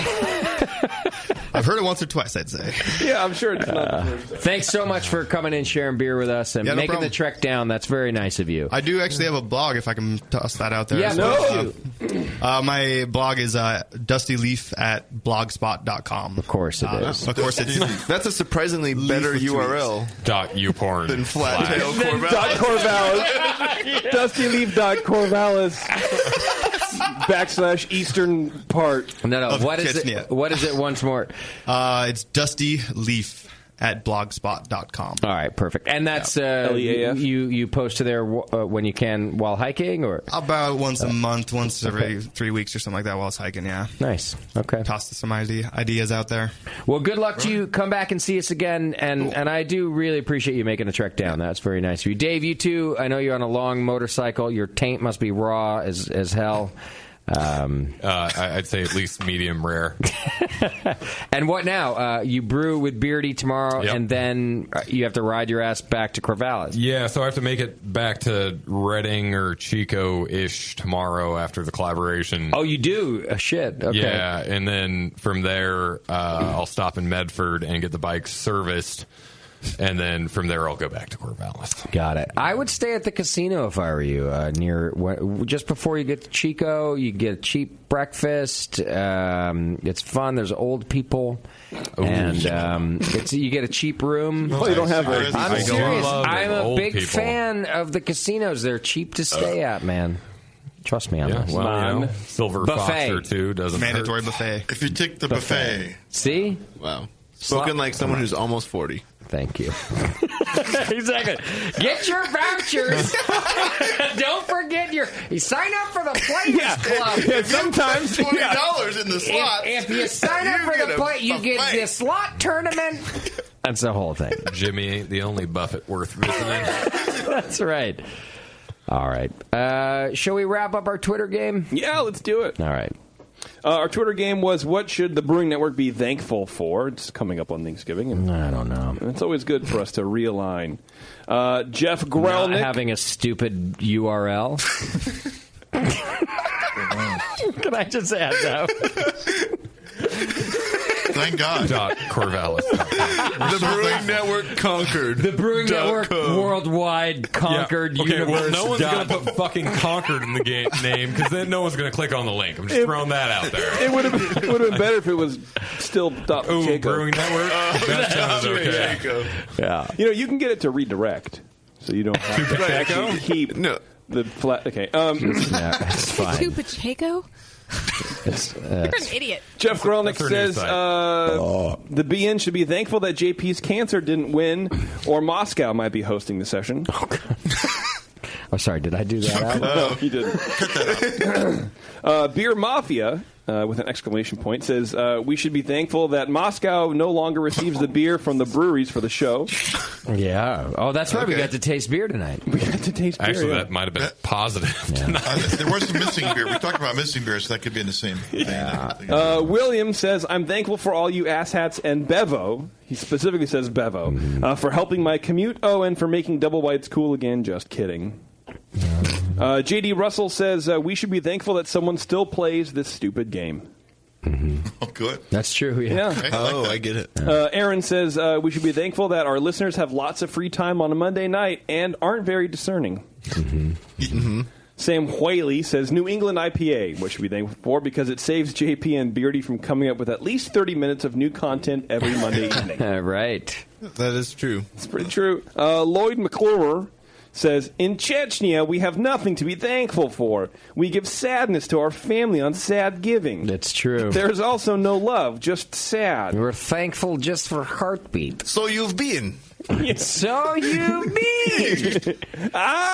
And then last but not least, Nick Phantom, which sounds like a porn name. That Bevo hasn't asked John from Beer Law Center to help her sue the Brewing Network for harassment yet.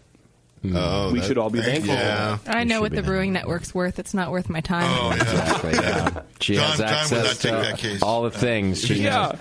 And that's it. I don't know. I don't know. I like the Chechnya guy that sent in the Chechnya quote. I'll give it to Chechnya. Are we good with that? Lloyd McClure. All right, Lloyd. Good job, Lloydie. Thank you. In Chechnya, we have one name. It's Lloyd. It's Lloyd. That's why there are two L's.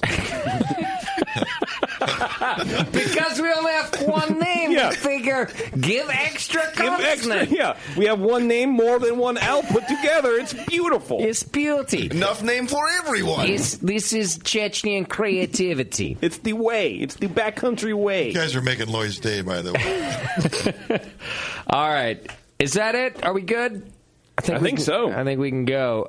Next week on the program... Brewlosophy. Thank you, Brewlosophy. Yeah. This is going to be... he's done several shows with us now. It'll be the first time I get to be on the program. So I'm excited about that. Well, we'll see about that on Sunday. Whoa. First time on the program. He's been on the program before, right? First time I will be here. Oh, you would.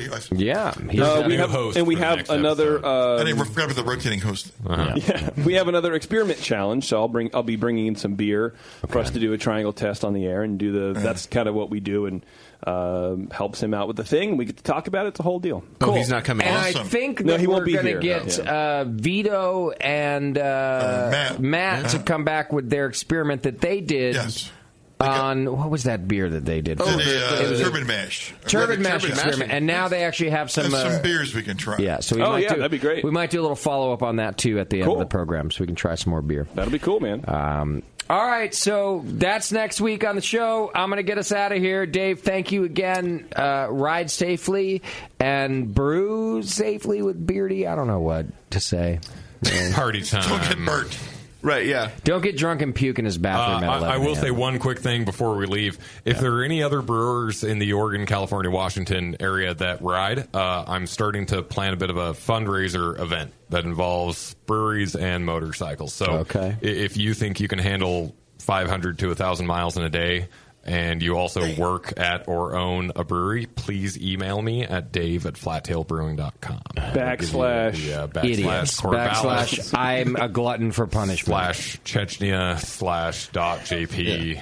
Could I be the navigator on the next ride? Mouth beer. You might as well hire Beardy as your Sit in official my basket, baby. He's your We'll make it navigation happen. mascot. I'll get some weight on the front wheel. Beardy, I feel like if I go on this trip, if Sam's going to be Dave's riding partner behind him, you need to be mine. Of course. You're going to be my navigator. Yep. Justin, turn left. Okay. We're in a right-hand turn, Beardy. Fuck you, just do it. Tasting Dave just got better. We now have a blind ZZ Top motherfucker and Sam snuggling up against you. This is getting good. I think Sam should have to snowshoe the entire trail. Like, we won't be doing it in the snow. Right. But In I still September. think he should have to snowshoe. Yeah, we're doing the desert, for God's sake. Yeah. Could be bigger than Tinder TV. Yes. All right. Thanks, everybody. Matt Leaf, thanks for being on the program and for sharing your beer with us, too. Cheers. Thank you so much for having me. All right. We'll see you all soon. JP, get us out of here, will you? Thank you to our show sponsor, More Beer. You can get absolutely everything you need to make great beer at home by going to morebeer.com. Dave from flattailbrewing.corvallis.oregon.us and his old intern Matt came all the way down from Oregon to talk about brewing in the backcountry with nothing but a camping stove and some saliva. Thanks, guys, we think. Find Matt at dustyleaf.blogspot and Dave at flattailbrewing.com/etc. Merge your love of Disneyland with your lack of engaging podcasts. Go to earsuppodcast.com as JP, Terrence, Bevo, and Taryn talk about all things Disney. Go check out Moscow's Hop cartoons over at hoplifestore.com. Get on Twitter for some good beer insight and homebrew info. Follow Nate Smith and Nathan Homebrew, Mike McDowell, Tasty McD, JP at Major Jib, and Warren is stuck over at Another Beardy. Today's show was produced by Beverly, and your host has been Justin. Be sure to find the Brewing Network on Facebook, Twitter, and Instagram. JP's an asshole. Justin's a nice guy and winning the race. JP does great as his charity.